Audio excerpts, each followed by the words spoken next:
तो कैसे हो मेरे दोस्तों, मैं आशा करता हूँ शानदार तरीके से आप लोग अपनी लाइफ को एंजॉय कर रहे हो, अपनी सेहत, फैमिली और पढ़ाई का ध्यान काफी अच्छे से रख रहे हो। आज है 26 जनवरी। सबसे पहले तो गणतंत्र दिवस की हार्दिक शुभकामनाएं। आज का लेक्चर स्टार्ट करेंगे द हिंदू न्यूज़पेपर और एडिटोरियल डिस्कशन का एक इंटरेस्टिंग वीडियो के साथ में। ये जो वीडियो आप लोगों की स्क्रीन पर चल रही है ना, ये आप लोगों को थोड़ी देर में हैरान करने वाली है। अगर किसी को कहीं पर गाड़ी को मोड़ने की नौबत आ जाए और एक साइड में खाई और सामने पहाड़ हो और वहां पर गाड़ी को मोड़ना है, तो इस इंसान ने देखो कितने शानदार तरीके से इस गाड़ी को यहां पर टर्न किया है। यार जिंदगी में ना आप लोगों को कई बार ऐसी प्रॉब्लम देखने को मिलेगी जो आप लोगों को एक नया एक्सपीरियंस देकर जाएंगी। ये सेम एक्सपीरियंस आप लोगों को यहां पर इस वीडियो को देखकर फील होगा। यहां पर जिस तरीके से इस छोटी सी जगह में इस इंसान ने इस गाड़ी को मोड़ दिया, भाई साहब जब मैंने पहली बार देखा ना, मैं देखकर हैरान रह गया। ठीक है, हम लोग कहीं जाते हैं गाड़ी वाड़ी लेकर तो वहां पर प्रॉपर एक जगह देखते हैं कहां पर पार्क करनी है। ठीक है, मतलब अच्छी खासी बीच में जगह होनी चाहिए। इस इंसान ने देखो, इसको कहते हैं एक एक्सपीरियंस खिलाड़ी। तो हमेशा जिंदगी में अगर कोई दिक्कत आए ना लाइफ में, तो आप लोगों को बस ये देखना है कि यहां से हम लोग को निकलना कैसे है, और उसके लिए सॉल्यूशन ओरिएंटेड माइंड आप लोगों को रखना है। नॉर्मली अगर कोई पर्सन होता, एक नो सीखा होता, स्टार्टिंग में इसने गाड़ी अभी सीखी है, वो क्या करता, साइड में खड़ी कर देता गाड़ी को, बोलता कि अब कुछ नहीं होने वाला है। ठीक है, तो उसके माइंड में सॉल्यूशन आता ही नहीं। और यहां पर देखो कहां से गाड़ी को मोड़कर कहां पर ले गया इंसान। ठीक है, तो ये कहते हैं एक्सपीरियंस। तो जिंदगी में आप लोग किसी भी फील्ड में अगर रहना, जैसे आप लोगों को मैं बोलता हूं आंसर राइटिंग आप लोगों को करनी है, अगर आंसर राइटिंग करनी है, ऐसे राइटिंग करनी है, तो आप लोगों को एक्सपीरियंस काम आएगा। और वो एक्सपीरियंस कब होगा, जब आप लोग डेली लिख लिख कर ट्राई करेंगे। बहुत सारे बच्चे ऐसे हैं, डेली 2 क्वेश्चन देता हूं आंसर राइटिंग के लिए मैं। एक तो ऐसा होता है जो आज ही डिस्कस करेंगे हम लोग, उसका होगा, और एक होगा जो कि मैं आप लोगों से पुराने यूपीएससी क्वेश्चन पूछे जा चुके हैं उनमें से क्वेश्चन देता हूं। उसमें से बहुत कम बच्चे ऐसे हैं जो कि दोनों क्वेश्चन को अटेम्प्ट करते हैं। एक को कर लेते हैं और मैक्सिमम उसको अटेम्प्ट करते हैं जो मैं आज के पढ़ाए हुए से देता हूं। पुराने वाले में कोई हाथ लगाने के लिए तैयार नहीं है। तो इससे पता चलता है कि आप लोग नई चीजों से कितना डरते हैं, कुछ नई चीजें ट्राई करने से कितना डरते हैं। जब तक ये डर आप लोगों के अंदर से नहीं निकलेगा, तब तक आप लोग एक सही पोजीशन पर नहीं पहुंच पाओगे। तो हमेशा कोशिश करो, जब भी कुछ नया सीखने का मौका मिले ना, वहां पर कोशिश करो। डेली 5 वोकैबुलरी देता हूं इंग्लिश इंप्रूव करने के लिए। कुछ बच्चे अच्छे से सेंटेंस फॉर्म कर रहे हैं, कोई एक बच्चा कह रहा है कि सर डर लगता है सेंटेंस फॉर्मेशन करने में। कोई भी मां के पेट से सीख के नहीं आया, अगर ट्राई करोगे तो आप लोग भी आसानी से उसको इंप्लीमेंट कर पाओगे। तो ये सारा कुछ आप लोगों को यहाँ पर जानने को मिलेगा। 2 पार्ट में वीडियो डिवाइड होगी। पहले एडिटोरियल देखेंगे काफी डिटेल में, और उसके बाद में फिर हम लोग देखेंगे न्यूज एनालिसिस। तो काफी शानदार ये आज का डिस्कशन रहने वाला है। वीडियो को एंड तक देखेगा, आप लोगों के चक्षु खुल जाएंगे, बहुत कुछ आप लोगों को जानने को मिलेगा। यानी कि आज की दुनिया में क्या चल रहा है, आज की डेट में दुनिया में, वो सारी चीजों के साथ साथ में एग्जाम के पॉइंट ऑफ व्यू से बहुत कुछ मैं यहाँ पर कवर करता हूँ। ठीक है, जो लास्ट डे में क्वेश्चन पूछे थे उनके आंसर भी आप लोगों के सामने आएंगे। पर उससे पहले हम लोग बात करते हैं गणतंत्र दिवस की। तो 26 जनवरी सेलिब्रेट किया जा रहा है। आप लोगों को अभी रिपब्लिक डे की परेड देखने को मिलेगी थोड़ी देर बाद में। तो कोशिश करना उस परेड को सबके सब अच्छे से देखना। उसमें जिस भी राज्य से आप लोग आते हैं उस राज्य की झांकी आप लोगों को देखने को मिलेगी, तो उसको आप लोग अच्छे से निहारना। कई बार आप लोगों से क्वेश्चन भी पूछ ले जाते हैं, और देखिए ये सारी चीजें ना एक अंदर से प्राइड फील कराती हैं। ठीक है, तो आप लोगों के लिए प्राउड मोमेंट होता है जब भी यहाँ पर कुछ ऐसी चीजें देखने को मिलती हैं, और खासकर जब अपनी कंट्री का झंडा आप लोगों को देखने को मिलता है ऐसे फहराता हुआ, तो वो अंदर से गूज़बम्स लेकर आता है यार, अगर ढंग से आप लोग उसको फील करोगे। तो अपने देश की जो चीजें हैं हमेशा उस पर आप लोगों को प्राउड फील करना चाहिए, तभी आप लोग चीजों को अच्छे से एंजॉय कर पाओगे। और कोशिश करो जिंदगी में कोई भी दिक्कत आ रही है, कोई भी प्रॉब्लम आ रही है, उसके सामने आप लोगों को डट कर खड़े रहना है और सॉल्यूशन निकालने की कोशिश करनी है। तो फिर सारी चीजें आप लोगों के हिसाब से आप लोगों को चलती हुई नजर आएगी। अच्छा हाँ, आगे बढ़ने से पहले एक छोटी सी बात यार, यहाँ पर आप लोगों के लिए मैगजीन मैंने प्रोवाइड कराई है, जो कि एक मंथली मैगजीन है। दिसंबर के मंथ की कंप्लीट ये एक पीडीएफ आप लोगों को देखने को मिलेगी। इसको आप लोग जाकर डाउनलोड कर लीजिएगा, और एक प्रिंटेबल फॉर्म में है, यानी कि जिसको आप लोग प्रिंट कर सकते हैं। तो ये सैलरी फैमिली मेंबर के द्वारा प्रोवाइड कराई गई है, तो काफी अच्छे तरीके से इसको बेसिकली बनाया गया है। आप लोग जाकर देखिएगा, अगर आप लोगों को फायदा पहुंचाए तो डाउनलोड करके रख लेना, और इसको रिवीजन के पॉइंट ऑफ से आप लोग यूज कर सकते हैं। अपना फीडबैक जरूर देना इसको देखने के बाद में, कैसी लगी आप लोगों को, फिर आगे इसके बारे में हम लोग बात करेंगे। ठीक है, डिस्कशन काफी शानदार रहेगा आप लोगों के सामने। एक एक कर पॉइंट यहाँ पर देखेंगे। पहले एडिटोरियल देख लेते हैं, इसके बाद में न्यूज एनालिसिस डिस्कस करेंगे। ये ऊपर वाला आर्टिकल और ये वाला आर्टिकल, आप लोगों को पता है आज है गणतंत्र दिवस, यानी कि 26 जनवरी हम लोग सेलिब्रेट कर रहे हैं, तो उसी के उपलक्ष्य में दोनों आर्टिकल लिखे गए हैं। तो दोनों आर्टिकल से बेसिक बैकग्राउंड इंफॉर्मेशन जो है वो निकाली गई है, और आप लोगों के सामने मैं परोसूंगा इस इंफॉर्मेशन को, जो कि काफी इंपॉर्टेंट है। स्टैटिक और करंट दोनों साथ में आप लोग को देखने को मिलेगा। ठीक है, काफी इंपॉर्टेंट आर्टिकल है यहाँ पर, ये आप लोगों को देखने को मिलेगा। बेसिकली जो हमारी कंट्री में कुछ कम्युनिटी है, एक का नाम है चकमा, और जिनको हिजोंग आप लोग बोलते हैं। चकमा और हिजोंग अलग अलग जो कम्युनिटी है, ये यहाँ पर अभी रिसेंटली न्यूज में सिटीजनशिप को लेकर क्या मुद्दा है पूरा समझेंगे अच्छे से, काफी डिटेल में इसको, ताकि आप लोग चीजों को अच्छे से अंडरस्टैंड कर पाओ। बेसिक डिटेल आप लोगों को इसकी कम से कम जरूर पता होना चाहिए, ठीक है। इसी के साथ में बुर्किना फासो एक पर्टिकुलर कंट्री है यहाँ पर अफ्रीका कॉन्टिनेंट के अंदर में, वहां पर मिलिट्री के द्वारा अभी तख्ता पलट कर दिया गया, तो उसकी वजह से यहाँ पर ये न्यूज में आ गई है। आखिर क्या क्या इशू देखने को मिला है, तो उसके बारे में हम लोग डिटेल में समझेंगे। कई सारी बातें आप लोग को जानने को यहाँ पर मिलने वाली है। साइड वाला आर्टिकल क्लाइमेट चेंज के बारे में बात कर रहे हैं, हमारी कंट्री को कैसे चीजों को लेकर चलना चाहिए, उसके ऊपर एक सजेशन दिया गया जो कि एक अच्छा सजेशन है, ठीक है। तो यहाँ पर बात करेंगे क्या क्या बातें की जा रही है, समझने की कोशिश करेंगे इस पर्टिकुलर आर्टिकल को भी। नीचे जो आर्टिकल है यहाँ पर, ये बेसिकली इलेक्शन और आप लोगों को पॉलिटिक्स से रिलेटेड मुद्दा देखने को मिलेगा, इसको आप लोग स्किप कर सकते हैं। जैसे हम लोगों ने कल डिस्कस किया था उत्तर प्रदेश के बारे में क्या क्या चीजें देखने को मिल रही है, सेम थिंग आज यहाँ पर पंजाब के बारे में आई हुई है, और मुझे लगता है ऐसे ही यहाँ पर आगे आप लोगों को स्टेट्स के बारे में देखने को मिलेगी। अगर इन राज्य से आप लोग निकल कर आते हैं जहां जहां पर इलेक्शन चल रहे हैं, तो ये एक ऐसी चीज है जो कि आप लोगों के पास में होनी चाहिए। मैं इसको टेलीग्राम पर प्रोवाइड करा दूंगा, कल वाला भी और आज वाला भी, तो SLV PDF वाले टेलीग्राम से जाकर आप लोग इसको ले लीजिएगा, ठीक है। और अगर इन राज्य से आप लोग आते हैं तो इनको इकट्ठा करके रखिएगा, ताकि कोई भी इश्यूज अगर देखने को मिले कि हाँ कहां पर क्या क्या दिक्कतें देखने को मिल रही है, तो सारे पॉइंट्स हैं आप लोगों के लिए। आंसर राइटिंग में भी आप लोगों को हेल्प पहुंचाएंगे कि आप लोगों के राज्य में क्या, आप लोगों के राज्य में एक तरीके से बोलते हैं कि क्या आज के में इन्फेंट मोर्टेलिटी रेट है, क्या ह्यूमन डेवलपमेंट इंडेक्स है, इसी के साथ में कई सारी लिटरेसी रेट क्या दे रखा है, पॉवर्टी रेट क्या है यहाँ पर, तो सारी बातें यहाँ पर बता रखी है। तो आप लोगों के स्टेट पीसेस के लिए काफी इंपॉर्टेंट पॉइंट यहाँ से हो जाएगा, तो इनको मैं प्रोवाइड करा दूंगा टेलीग्राम पे, ठीक है। SLV PDF से जाकर डाउनलोड कर लेना, लिंक वीडियो के नीचे प्रोवाइड करा दूंगा। ये एक छोटा सा आर्टिकल आप लोगों को देखने को मिलेगा। बेसिकली हुआ क्या, IIT खड़गपुर के द्वारा अपना एक कैलेंडर प्रस्तुत किया गया, ठीक है। तो ये जो कैलेंडर है इनके द्वारा, इसमें कुछ हिस्टोरिकल फैक्ट्स बताए गए हैं। तो ये जो हिस्टोरिकल फैक्ट्स इनके द्वारा बताए गए हैं, बोला गया है कि हिस्टोरिकल फैक्ट्स जो हैं उस तरीके से प्रस्तुत नहीं किए गए जिस तरीके से प्रस्तुत यहाँ पर करने चाहिए थे। यानी कि राइटर जो है वो खुश नहीं है, उनके द्वारा बोला गया क्यों नहीं कह रहे गब्बर खुश नहीं हुआ, तो राइटर जो है खुश नहीं हुए, उनके द्वारा बोला गया गलत तरीके से उनको प्रेजेंट किया गया, और वो भी IIT के द्वारा, जो कि यहाँ पर हमारी कंट्री में अगर बात करें IIT एक इतना बड़ा ओहदा रखता है। IIT जो इंस्टीट्यूशन है वो चीजों को सहज कर रखने की कोशिश करनी चाहिए उनको। इंडियन इंस्टीट्यूट एक तरीके से हमारी कंट्री का, वो भी खड़गपुर, जो कि सबसे पहला हमारी कंट्री का IIT है। IIT के बारे में अगर आप लोगों को नॉलेज चाहिए तो टेलीग्राम पर जाकर आप लोग सर्च करना इंडियन इंस्टीट्यूट ऑफ टेक्नोलॉजी। मैंने सारी इंफॉर्मेशन यहाँ पर आप लोगों को प्रोवाइड कर रखी है, आप लोग यहाँ पर देखते हैं SLV PDF वाले पेज पर, ठीक है। तो यहाँ पर हमारे देश में जो सबसे पहला IIT बनाया गया था, ठीक है, तो वो IIT था IIT खड़गपुर। तो IIT खड़गपुर जो सबसे पहले हमारे देश में बनाया गया, उसी के द्वारा यहाँ पर बोला गया कि कुछ ऐसी चीजें की गई जो कि IIT से एक्सपेक्ट नहीं की जाती थे। हमारी कंट्री में जो इंडियन इंस्टीट्यूट ऑफ टेक्नोलॉजी है वो 1961 में एक एक्ट लाया गया, जिसके बेस पर हमारे देश में ये IITs आप लोगों को देखने को मिलते हैं। और यहाँ पर कहीं ना कहीं जो हमारे पहले प्राइम मिनिस्टर थे पंडित जवाहरलाल नेहरू जी, उनके द्वारा IITs पर काफी फोकस किया गया, क्योंकि वो चाहते थे IIT जो है वो इस तरीके से आगे बढ़े कि देश को इस तरीके से आगे लेकर चला जाए, ताकि आगे आने वाले टाइम पर हमारी कंट्री एक टेक्नोलॉजिकल हब बने, ठीक है। लगभग 16,000 के करीब जो बच्चे हैं वो IITs में पढ़ते हैं हर साल, जिनका एडमिशन होता है। तो ये कुछ बेसिक चीजें हैं। पहले तो 7 IITs होते थे, अब तो काफी ज्यादा संख्या IITs की बढ़ चुकी है। कितने IITs हैं आप लोग बता सकते हैं। बाकी अगर इंपॉर्टेंट मुद्दा मैं आप लोगों को यहाँ पर बताऊं, हमारी कंट्री में 4 IIT के बारे में आप लोग याद रखिएगा। IIT बॉम्बे जो है वो सोवियत यूनियन की हेल्प से बनाया गया था, IIT मद्रास जर्मनी की हेल्प से, IIT कानपुर USA की हेल्प से, और IIT दिल्ली UK की हेल्प से हमारे देश में बनाया गया था। तो ये कुछ इंपॉर्टेंट फैक्ट्स हैं जो कि यहाँ पर भी मैंने आप लोगों को प्रोवाइड करा रखे हैं, ठीक है। तो ये एक छोटा सा आर्टिकल है जिसके बारे में बेसिक इन्फॉर्मेशन मैंने आप लोगों को बता दी। कंफ्यूजन नहीं होना चाहिए, कुछ भी अगर क्वेश्चन आप लोगों से पूछा जाता है, क्योंकि कंफ्यूजन रहेगा तो फिर आप लोगों को दिक्कतें देखने को मिलेगी, तो इसलिए बेसिक इन्फॉर्मेशन बता दी।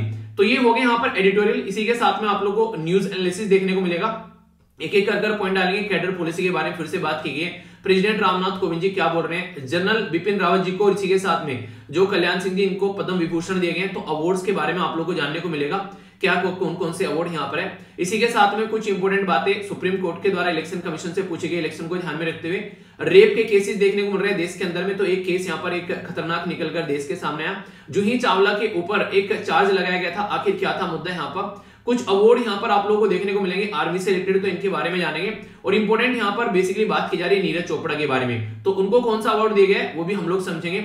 इसी के साथ में यहाँ पर इन्वायरमेंट इंपैक्ट असेसमेंट के बारे में बात की जा रही है, खासकर अगर बात करें अंडमान निकोबार वाले एरिया के बारे में। ये सुडोकू होगा जो कि आप लोग को अटेम्प्ट करने, माइंड में स्टेबिलिटी लाने का काम करेगा आप लोगों के लिए। इसी के साथ में यहाँ पर ये रसिया और जो बेसिकली बात की जा रही है कि यूक्रेन के मुद्दे को लेकर रसिया जो है यूक्रेन को हड़पना चाहता है, उसी के बारे में आर्टिकल है यहाँ पर। अभी यहाँ पर आप लोगों को देखने को मिलेगा, ये बेसिकली यूक्रेन के बारे में बात की जा रही है कि मिलिट्री एक एक्सरसाइज लॉन्च की गई है रसिया के द्वारा, नेक्स्ट यहाँ पर ये भी रसिया से रिलेटेड है आर्टिकल, इसके ऊपर हम लोग नहीं डालेंगे। यहाँ पर बुर्किना फासो के बारे में जो आर्टिकल मैंने आप लोगों को बोला उसमें और भी कई सारी बातें बताऊंगा, तो डिटेल में समझेंगे, उसी से रिलेटेड ये आर्टिकल आप लोग को देखने को मिलेगा। ठीक है, तो कंफ्यूजन आप लोगों को नहीं होना चाहिए इसके बारे में, क्वेश्चन जो भी होंगे डिटेल में हम लोग समझेंगे। आगे बढ़ते हैं और नजर डालते हैं आज के कोटेशन के ऊपर, जो कि आप लोग आंसर राइटिंग में या फिर एस्से राइटिंग में भी इसको आप लोग यूज कर सकते हो। ये जो कोटेशन है बोली गई है मलाला यूसुफजई की, जो कि आप लोग जानते हैं पाकिस्तान की एक पर्टिकुलर लड़की जो कि नोबेल प्राइज ही मिला आगे चलकर उनको।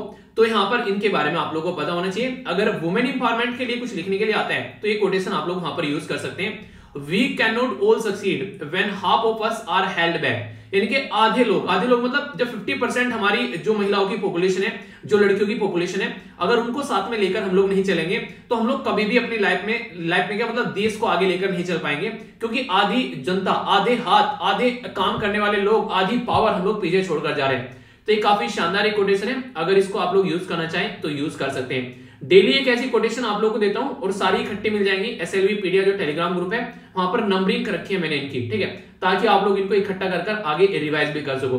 तो उसको आप लोग जरूर देखना, अच्छे से चीजों को एंजॉय कर पाओगे। ये क्वेश्चन देखता हूं कौन कौन सही से अटेम्प्ट करता है। शाम को जो 8:30 बजे वीडियो आती है उसमें डिटेल में ये सारी चीजें मैंने डिस्कस की है, देखता हूं किस किसने अच्छे से सुनी है और टॉपिक आप लोगों का कितना तैयार है। वर्ल्ड इकोनॉमिक फोरम ये एक ब्रिटिश नॉन प्रॉफिट फाउंडेशन जो कि एस्टेब्लिश किया गया था 1971 में। मिशन है कि यहाँ पर कैसे इंप्रूव करना है, यहाँ पर वर्ल्ड को एक तरीके से इंगेज करना है, बिजनेस, पॉलिटिकल, एकेडमिक या फिर सोसाइटी को किस तरीके से सेव देना है, खासकर इंडस्ट्री एजेंडे को भी यहाँ पर काउंट किया है। तो कौन सी स्टेटमेंट यहाँ पर करेक्ट है? ए में बोला गया वन ओनली, बी बोला गया टू ओनली, सी बोला गया both one and two, D बोला गया नन ऑफ द अबव। सही आंसर क्या है इसको अटेम्प्ट कीजिए और क्वेश्चन को सुनकर अटेम्प्ट कर तभी आप लोग को आगे बढ़ना है, ठीक है। नेक्स्ट यहाँ पर ये काफी इंपोर्टेंट है, मैंने डिटेल में डिस्कस किया था और अभी काफी ज्यादा न्यूज में भी यहाँ पर आ गया है। नेशनल वॉर मेमोरियल, इसमें आप लोगों को चक्र देखने को मिलेंगे।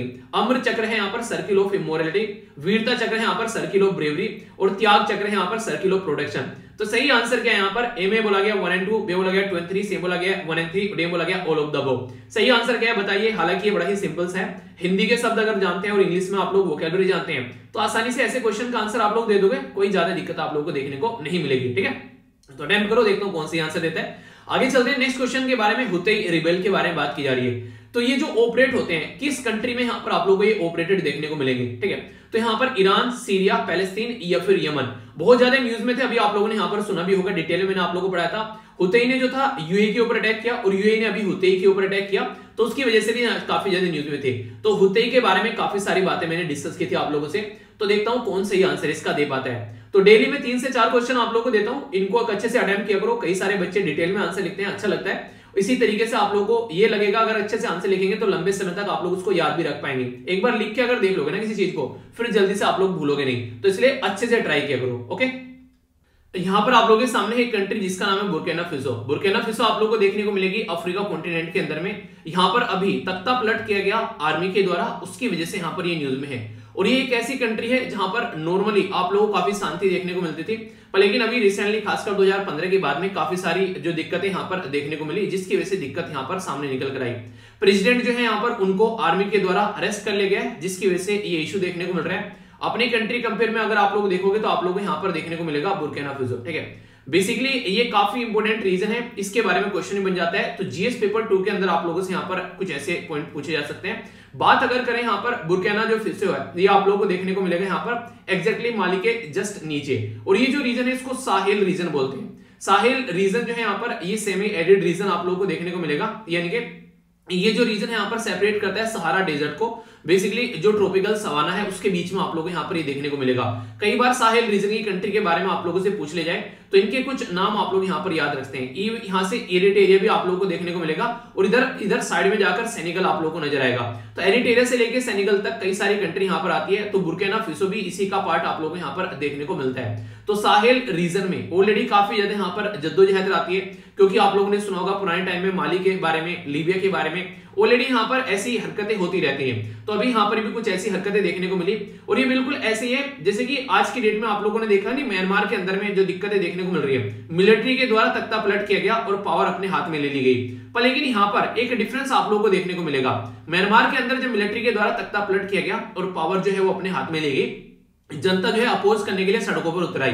पर यहाँ पर जनता जो है वो सेलिब्रेट कर रही है। जी हाँ, आप लोगों ने सही सुना, जनता सेलिब्रेट कर रही है। आखिर जनता सेलिब्रेट क्यों कर रही है वो मैं आप लोगों को बताता हूँ। बुर्किना फासो जो है यहाँ पर ये मोस्ट स्टेबल कंट्री माना जाता था यहाँ पर वेस्ट अफ्रीका के अंदर में। पर लेकिन यहाँ पर 2015 के बाद में जिहादिस्ट वायलेंस देखने को मिले। जिहादिस्ट मतलब अलकायदा हो गए, इस्लामिक स्टेट हो गए, इनके द्वारा काफी लार्ज स्केल पर यहाँ पर एक्सपेंड किया गया इस रीजन में, खासकर साहिल वाले रीजन में। तो उसके चलते काफी सारी दिक्कतें यहाँ पर देखने को मिली। यानी कि कंट्री के अंदर कई सारे उल्टी सीधी हरकतें होती रहती थी इन जिहादिस्ट मूवमेंट की वजह से, जिसकी वजह से यहाँ पर जो एक इलेक्टेड गवर्नमेंट है 2015 में जो चुनकर आई थी प्रेसिडेंट रोचमार्क क्रिस्टने कोर्बे की, तो यहाँ पर कोर्बे साहब की जो गवर्नमेंट थी ये चीजों को नहीं समझ पा रही थी। समझ क्या पा रही थी मतलब इनको टैकल नहीं कर पा रही थी। तो यानी कि प्रेसिडेंट जो है वो ढंग से काम नहीं कर पा रहे थे, ऐसा कुछ यहाँ पर देखने को मिला, जिसके चलते जनता भी खुश नहीं थी। यानी कि जनता को क्या चाहिए, शांति चाहिए, पर लेकिन ऐसा कुछ देखने को मिल नहीं रहा था। और ये कैसी लैंडलॉक कंट्री, एक साइड में माली और दूसरी साइड में नाइजर आप लोगों को देखने को मिलेगा। तो एक लैंडलॉक कंट्री आप लोगों को यहाँ पर नजर आएगी। आप लोग यहाँ पर भी देख सकते हैं, ये एक लैंडलॉक कंट्री आप लोगों को देखने को मिलेगी जो कि चारों तरफ से अलग अलग कंट्री से घिरी हुई है। अभी यहाँ पर रिसेंटली जैसा माहौल बना हुआ है उसके चलते यहाँ पर कई सारे अटैक आप लोगों को देखने को मिले, इस्लामिक जो वायलेंस देखने को मिले यहाँ पर। तो इसके चलते 2000 के करीब लोगों की जान चलेगी। और आप लोग सोचिए पूरे देश के अंदर में जो लोग हैं उनकी संख्या 22 मिलियन, ठीक है। तो 22 मिलियन में से यहाँ पर 1 मिलियन जो है वो डिस्प्लेस हो गए। यानी कि आप लोग बोल सकते हैं कि 10 लाख लोग जो हैं वो अपने एरिया को छोड़कर किसी और दूसरे एरिया में जाने के लिए मजबूर हो गए। तो इससे आप लोग एक अंदाजा लगा सकते हैं यहाँ से कि कितना बड़ा रोष यहाँ पर देश के अंदर देखने को मिल रहा होगा। और गवर्नमेंट जो है वो इनइफेक्टिव है इसको कंट्रोल करने में, एक करप्शन देखने को मिल रहा है। इसी के साथ में जो महंगाई बढ़ रही है, कोरोना वायरस को ढंग से डील नहीं कर पा रहे हैं, इकोनॉमी की कंडीशन काफी ज्यादा खस्ता हो रही है। तो लोग जो है वो फ्रस्ट्रेट हो गए गवर्नमेंट से। तो जब फ्रस्ट्रेट हो गई गवर्नमेंट से तो हर एक इंसान चाहेगा यार ये तो इंसान कुछ कर ही ना है, इसको उठाकर फेंको। तो इसी के चलते यहाँ पर जो उगादुगाऊ जो इनकी कैपिटल है वहां पर कुछ दिनों पहले अभी कई सारे प्रोटेस्ट भी देखने को मिले। तो कई सारी अपराइजिंग देखने को मिली कि यार हटाओ इसको, क्या चल रहा है यहाँ पर ये। और कहीं ना कहीं यहाँ पर इसके चलते जो एक तरीके से मिलिट्री है उसको एक हौसला मिला और मिलिट्री को लगा कि यार लोकल लोग जो है वो भी हमारे फेवर में है, तो कुछ ऐसा स्टेप उठाया जा सकता है। तो मिलिट्री के द्वारा यहाँ पर ये क्या किया गया, एक अटैक किया गया। यहाँ पर अटैक क्या किया गया, शांति में रहा, कोई गोलीबारी नहीं चली। और यहाँ पर जो प्रेसिडेंट है उसको अपने कंट्रोल में ले लिया और पूरा जो सिस्टम है वो अपने कंट्रोल में इनके द्वारा ले लिया गया। हालांकि यहाँ पर प्रेसिडेंट ये कह रहे हैं कि मेरे ऊपर गोलियां वगैरह बरसाई गई हैं, मेरी जान जरा जरा सी बच गई है, वो अलग बात है। पर लेकिन रियलिटी में अगर देखा जाए तो सब कुछ शांति में है, मिलिट्री के द्वारा कंट्रोल कर लिया गया और लोग जो है वो सड़कों पर सेलिब्रेट कर रहे हैं। उनको ये लग रहा है कि एक ऐसा इंसान चला गया जिसने जीना हराम कर रखा था 5 साल से, मतलब 6 साल से लगभग। तो उसके चलते अभी लग रहा है कि मिलिट्री जो है वो यहाँ पर कुछ अच्छा काम कर पाएगी। पर लेकिन ये वही है कि कुछ दिनों के जो अच्छे दिन आप लोगों को मिलने वाले हैं वो रियलिटी में अच्छे नहीं है, उसके पीछे कुछ और ही माहौल आप लोगों को नजर आएगा। आखिर मैंने ऐसा क्यों बोला उसके पीछे अभी आप लोगों को रीजन समझ में आ जाएगा जब आप लोग वेस्ट अफ्रीका के रीजन में जाएंगे। ये अकेला देश ऐसा नहीं है, यहाँ पर बुर्किना फासो ऑलरेडी ऐसा माहौल बन चुका है। बेसिकली बात करें यहाँ पर गुनिया के अंदर आप लोगों को देखने को मिलेगा, माली के अंदर देखने को मिलेगा और चैड के अंदर आप लोगों को देखने को मिलेगा। यहाँ पर भी और सूडान के अंदर भी, यहाँ पर भी मिलिट्री के द्वारा कुछ ऐसा ही तख्ता पलट किया गया था। और मिलिट्री के द्वारा जब डेमोक्रेटिकली इलेक्टेड गवर्नमेंट का तख्ता पलट किया गया तो एक तरीके से लोगों को ये एक संभावना देखने को मिली कि अब जो है कुछ बेटर देखने को मिलेगा। और यहाँ पर मिलिट्री ने तख्ता पलट करने के बाद में बोला भी कि भाई साहब टेंशन मत लो, संविधान को इंप्लीमेंट करेंगे, प्रॉपर इलेक्शन कंडक्ट कराएंगे। पर लेकिन एक बात आप लोग समझिए, जिस इंसान के हाथ में पावर आ जाए वो इंसान आखिर पावर छोड़कर क्यों जाएगा जिसको देश चलाने की पावर मिल जाए। तो ऐसे ही यहाँ पर देखने को मिला, लोगों ने स्टार्टिंग में तो लगा कि हाँ कुछ अच्छे दिन आने वाले हैं, पर रियलिटी में क्या हुआ, जो यहाँ पर जनरल हुआ करते थे उन्होंने पावर कैप्चर कर ली और बोला कि आगे चलकर हम लोग चीजों को सेटल करेंगे। पर लेकिन ऐसा कुछ हुआ नहीं, ठीक है। यहाँ पर कोई भी इलेक्टेड गवर्नमेंट देखने को नहीं मिली। मिलिट्री लीडर जो है वो पावर को और ज्यादा कैप्चर करने लगे, जो इलेक्शन का प्रोमिस किया था वो दूर हटने लगा और अपनी पावर जो है वो एक तरीके से और टाइट करने लगे, लोगों के ऊपर ग्रिप और ज्यादा बनाने लगे। तो ऐसा माहौल देखने को मिला। तो यानी कि पास्ट में जो एक्सपीरियंस यहाँ पर अफ्रीका कॉन्टिनेंट के अंदर वो इतना अच्छा नहीं है कि हम लोग ये बोल सके कि यहाँ पर कुछ अच्छे दिन आने वाले हैं। यहाँ पर भी आप लोगों को गड़बड़ी वाले दिन आगे देखने को मिलेंगे।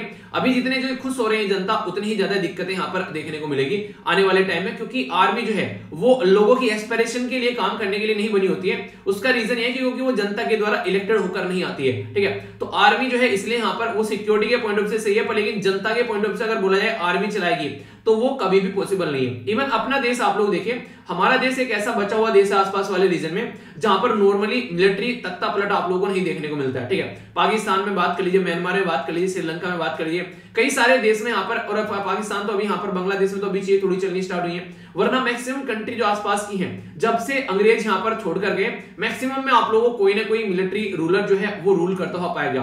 पर ये हमारा सौभाग्य है और हम लोग गर्व से कह सकते हैं कि हमारी कंट्री में डेमोक्रेटिकली इलेक्टेड गवर्नमेंट जो है उसका ट्रांजिशन आप लोगों को देखने को मिलता है, जो कि एक एप्रिशिएट करने लायक बात भी आप लोगों को यहाँ पर नजर आएगी। तो ये काफी इंपोर्टेंट मुद्दा आप लोग समझ सकते हैं। तो अभी बोला गया कि जो बुर्किना फासो है वहां पर भी कुछ नया माहौल आप लोगों को देखने को नहीं मिलेगा।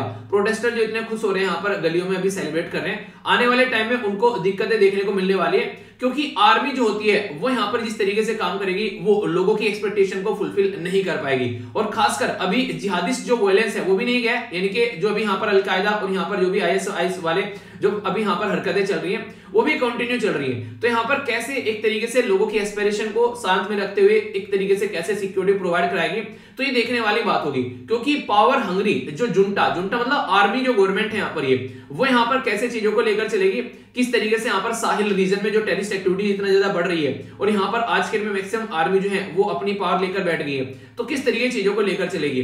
तो यहाँ पर देखने वाली बात होगी पॉलिटिकल जो यहाँ पर जो एक लेजिटिमेसी होती है जनता के द्वारा चुनी गई गवर्नमेंट की, वो कभी भी आर्मी प्रोवाइड नहीं करा सकती। तो इसलिए यहाँ पर बात की जा रही है कि आने वाले टाइम में जो जनता खुश हो रही है यहाँ पर उनको दिक्कतें देखने को मिलने वाली है, और दूसरी कंट्रीज में जैसे पड़ोसी देशों में ऐसी हरकतें हुई है, सेम सिचुएशन आप लोगों को यहाँ पर भी देखने को मिलेगी। तो ये पूरा आर्टिकल था, मैं आशा करता हूं कि आप लोगों के माइंड में इसको लेकर क्लैरिटी आई होगी। अगर फिर भी कोई कंफ्यूजन है तो बताइएगा कमेंट बॉक्स में, इसको दूर करेंगे आने वाले लेक्चर्स के अंदर में, ठीक है। कोई भी कंफ्यूजन आप लोगों को नहीं होना चाहिए, डिटेल में मैंने लोकेशन के साथ में बता दिया पूरा माहौल क्या है, तो ये कंडीशन इसके बारे में आप लोग अंडरस्टैंड कर सकते हैं, ठीक है। तो ये था पूरा आर्टिकल यहाँ पर जो कि डिटेल में मैंने आप लोगों से डिस्कस किया।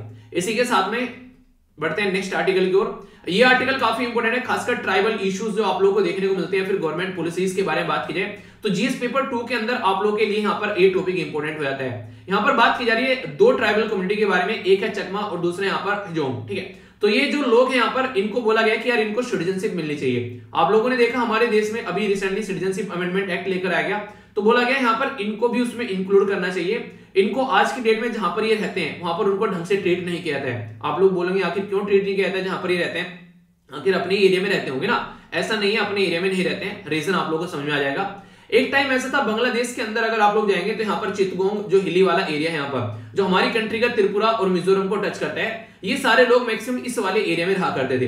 पर लेकिन यहाँ पर ऐसा माहौल बना कि यहाँ पर इनको छोड़कर जाना पड़ा। वो माहौल कैसा बना उसके बारे में बात करूंगा। और आज की डेट में मैक्सिमम ये आप लोगों को अरुणाचल प्रदेश वाले रीजन में आप लोगों को यहाँ पर ये देखने को मिल जाएंगे जो कि जाकर रह रहे हैं। तो यहाँ पर इसके चलते काफी सारे लोग जो हैं वो प्रोटेस्ट कर रहे हैं यहाँ पर कि क्या दिक्कतें देखने को मिल रही है, कि सही नहीं है हमारे देश में आकर लोकल जो लोग हैं उनको दिक्कतें होती हैं जब यहाँ पर कोई बाहर का इंसान रहने लगता है, क्योंकि उसको खाने के लिए खाना चाहिए, रहने के लिए जगह चाहिए, जॉब चाहिए, किसी के साथ में बच्चे उसके स्कूल में वहां पर पढ़ेंगे, ठीक है, सारा चीजें एक तरीके से वहां पर रिसोर्सेज की रिक्वायरमेंट पड़ेगी। तो लोकल लोग जो है कई बार उसको लेकर टेंशन में आ जाते हैं, यार हमको तो चीजें मिल नहीं रही है, ये और सर पर आकर बैठ गए।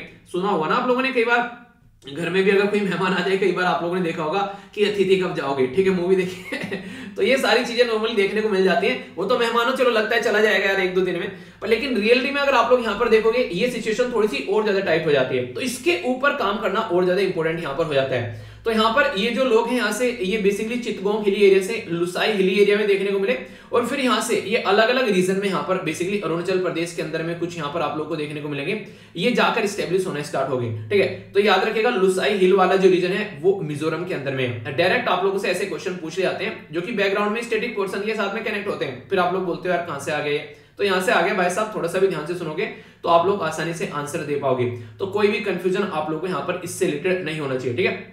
तो अच्छे से अटेम्प्ट करा करो, जो भी आप लोगों को पढ़ाता हूं उसको समझोगे तभी चीजों को आगे लेकर आप लोग चल पाओगे, ठीक है। और फीडबैक जरूर दिया करो यार लेक्चर के लिए, 1 सेकंड लगती है आप लोग उसको लाइक कर या फिर कमेंट कर बता सकते हैं लेक्चर आप लोगों को कैसा लगा। इससे जो चीजें हैं वो मुझे पता चलती रहती है कि हाँ कैसा लेक्चर है आप लोगों के सामने, ठीक है, या फिर इंप्रूव करने के लिए कुछ हुआ करे वो भी आप लोग बता दिया करो, ओके। आगे बढ़ते हैं। तो यहाँ पर अभी जो चकमास हैं लगभग 60,000 के करीब ये लोग आप लोगों को देखने को मिलेंगे, ठीक है। तो यहाँ पर चकमा जो हिजगोंग है, दोनों कम्युनिटी लगभग 60,000 के करीब है जो कि अरुणाचल प्रदेश में रह रही है, और इनको अपोज किया जा रहा है, बोला जा रहा है इनको डिपोर्ट किया जाए। तो चकमा ऑर्गेनाइजेशन जो है वो इसका अपोज कर रही है कि इनको डिपोर्ट नहीं करना चाहिए, क्योंकि यहाँ पर जो चित्तगोंग जो हिली एरिया है जहां पर ये पहले रहा करते थे, चकमा और हिजगोंग, वहां से ये निकल कर आए यहाँ पर, ठीक है। तो वहां से ये निकल कर आए, तो इनके बारे में आप लोगों को पता होना चाहिए। जो चकमा कम्युनिटी है वो बुद्धिस्ट कम्युनिटी है और जो हिजगोंग कम्युनिटी है यहाँ पर ये हिंदूज कम्युनिटी है।